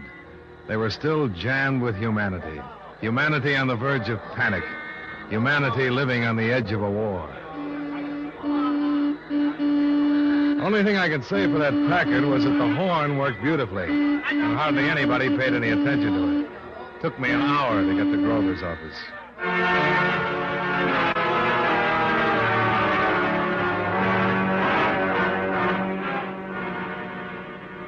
He gave me a drink and listened to my story. Are you sure this man who's been following you is in the employ of William Meadow? Positive. He told me. Yeah, but under duress. He had a knife and a gun on him. Sure, I'd arrest him. I'd arrest anybody with that kind of equipment, Mr. Grover. Wouldn't you? Calm down, calm down. You got a point, boy. Here, have another. Thanks. Now, what about Meadow? You say you're going after him. What do you mean? Just that. I'm going to get him. Yeah, you said that. But let me ask you something else. Is it for your insurance company or because of Louisa's death? This is for my own information, Dollar. Louisa and I got to know each other pretty well during the first 3 days I was here. I don't quite know how it happened. This has been a bad job for the nerves, with my mind on what happened to the man in Shanghai and all. Mm-hmm. She got me the room at her father's hotel. She was there when I came back after a pretty bad day. I didn't know who was following me, and I guess I needed somebody to be with. So she stayed for a while. And she was there the next night, waiting for me in the room. And she was waiting for me to come back the night she was killed. That answers me. Don't you see? They killed her thinking it was me. You're sure of that? Of course. As sure as if I'd had a camera on the whole thing. But I can't move these police here. I can't get them to do anything. You don't understand these people here. They have to be cautious. Well, I don't. Not anymore. Look, I can't come into her life for 2 days and be responsible for her death and then not do anything about it. So you're going after Meadow? That's right. Well, I promised I wouldn't try to stop you. Yeah, thanks. But be careful.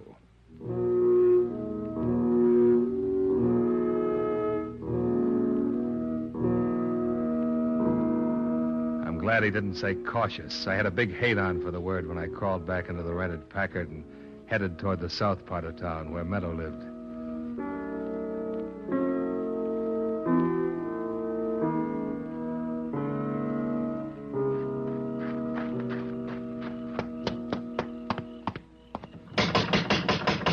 Meadow? Open up. Somebody open up or I'll shoot this lock off. Oh, who is it? It's Mr. Dollar. I've been here before. Open the door. Let me in. Hurry up. Oh, you wait.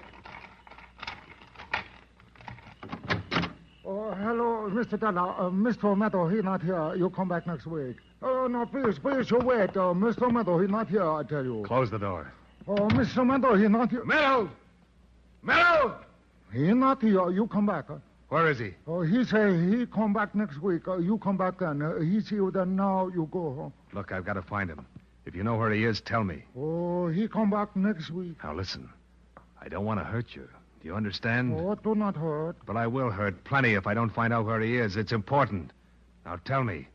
Where is he? Oh, he say not to tell anybody. Tell me. Oh, Mr. Meadow, he fire me if I tell. Tell me. Oh, all right. Oh, he go Kowloon. Kowloon, eh? Oh, yes, Kowloon. You find him there. Then you go with me. If he's not there, then I hurt. Now, once more. Once more. I have to find him. Where is he? All right, I tell you, Repulse Bay. What? Repulse Bay. Repulse Bay? On the other side of the island? Where the big hotel is? Oh, yes, he there. Can I call him there on the telephone? Yes, you call. Is he at the hotel? Oh, no, he have cottage, number 7, last one. Where's the telephone? Oh, please, you not tell how you learn he there, please. No. Oh, telephone. Call the number. Oh, I no talk. I'll talk. Go ahead.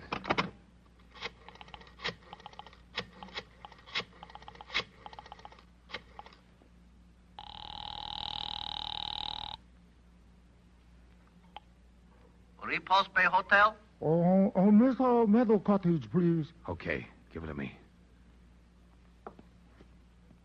Hello? Hello? Hello? Oh, you see, I tell truth, he there. You did fine. Oh, you go see? Yeah. You no tell.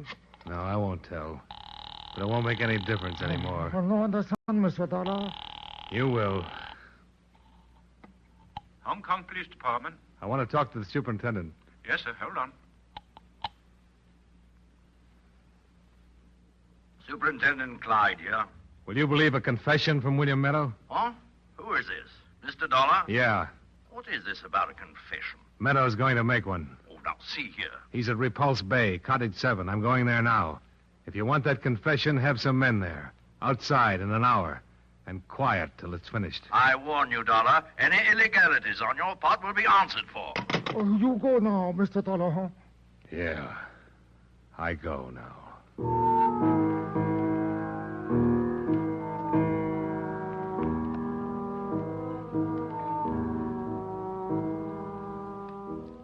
The Packard got me there in 40 minutes.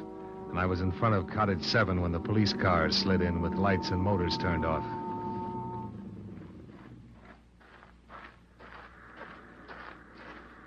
Dollar? Yeah. Let's get away from the house. No, Dollar.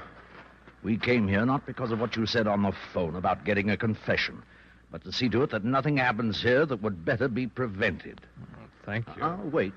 Now, I have no reason to arrest you right now, but I will, and I mean it, if you do anything out of line. Well, then keep an eye on me. You're a hot-headed, impetuous man. My department and I have stood for all of the insults and badgering we will from you. I thought Mr. Grover made that clear to you. Mr. Grover told me you had to be cautious. And we do. Your case against William Meadow is nothing but notarized statements from people who could have said most anything. Well, your accusations as regards the murder of that poor girl bear consideration, but They also are very inconclusive. But you haven't done anything about either. We do things our way, Mr. Dollar, in spite of your insurance company. There is no case against him. And why did he have me followed? Oh, did he? Some pug who was waiting for a chance at me. I shook him down 2 hours ago and found out Meadow hired him. Well, that doesn't seem reasonable, Dollar. In light of what you said previously, if Meadow assumed you were the one shot behind the screen in your hotel room instead of the girl. No, it doesn't, except he found out the wrong person was killed. Doesn't any of this mean anything to you people? Well, we'd have to interview the man you were shook down. Where is he? In an alley on Sing Wong, for all I know. I left him cold. Oh, Dollar, make your play. What? We'll back you up. Go ahead. All of us seem to be flying blind. This might flush out some truth. I don't understand. I checked on you as investigator quite thoroughly. You have a reputation in your United States, an enviable one. I can't disregard that. Very well. We'll wait here and do what you can. Well, you put up a lot of fights, Superintendent. So do you. Good luck.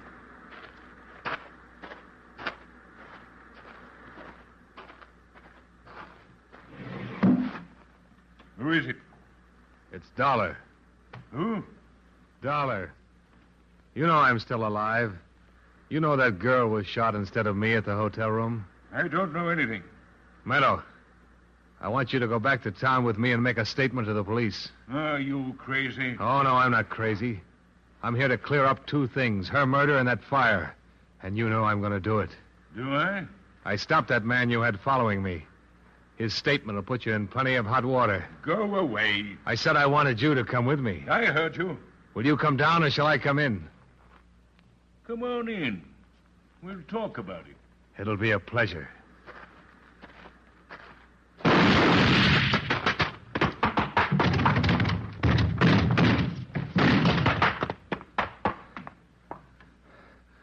Meadow? Meadow?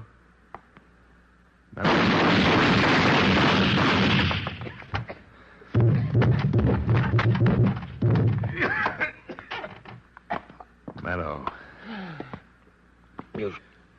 You should have known you wouldn't take me down. I hated you when you... What? I hit you, didn't I? Oh, just in the arm. It'll be all right. Should have been your stomach. You're cashing in, Meadow. How about it? A statement. No. Tell it, Meadow, how you fired the warehouse. And about the girl. It can't hurt you now. I'll tell you nothing. Dollar, you all right? Yeah. Meadow. Meadow. Should have got you it.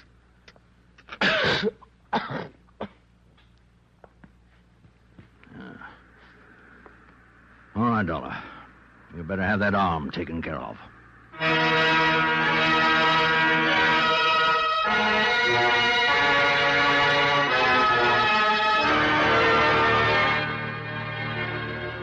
Expense account item 15. $43 even. Medical fees and hospital charges.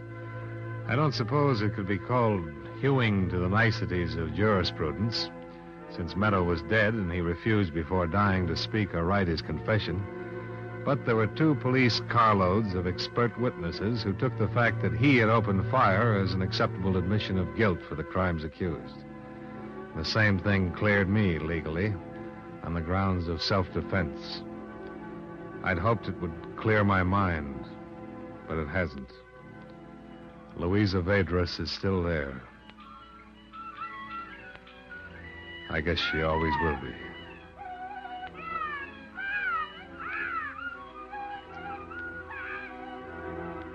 Nothing good came out of this assignment except saving your company some money it didn't know it had. Item 16, same as item 1, plane fare back to United States. Expense account total, $4,515. End of 5th day. Yours truly, Johnny Dollar.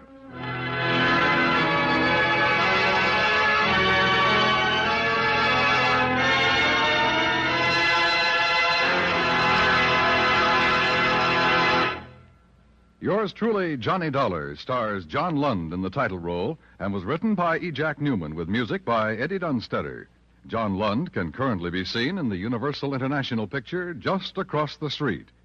Featured in our cast were Joe Kearns, Lillian Baeff, Robert Griffin, and Bill Johnstone. Yours truly, Johnny Dollar, is transcribed in Hollywood by Jaime Del Valle.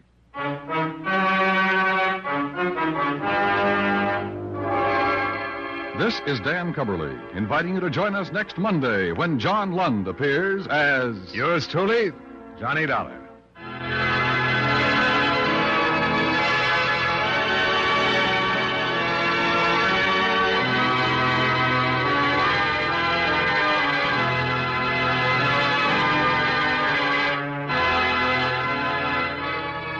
And remember, you meet adventure when you meet Johnny Dollar on the CBS Radio Network.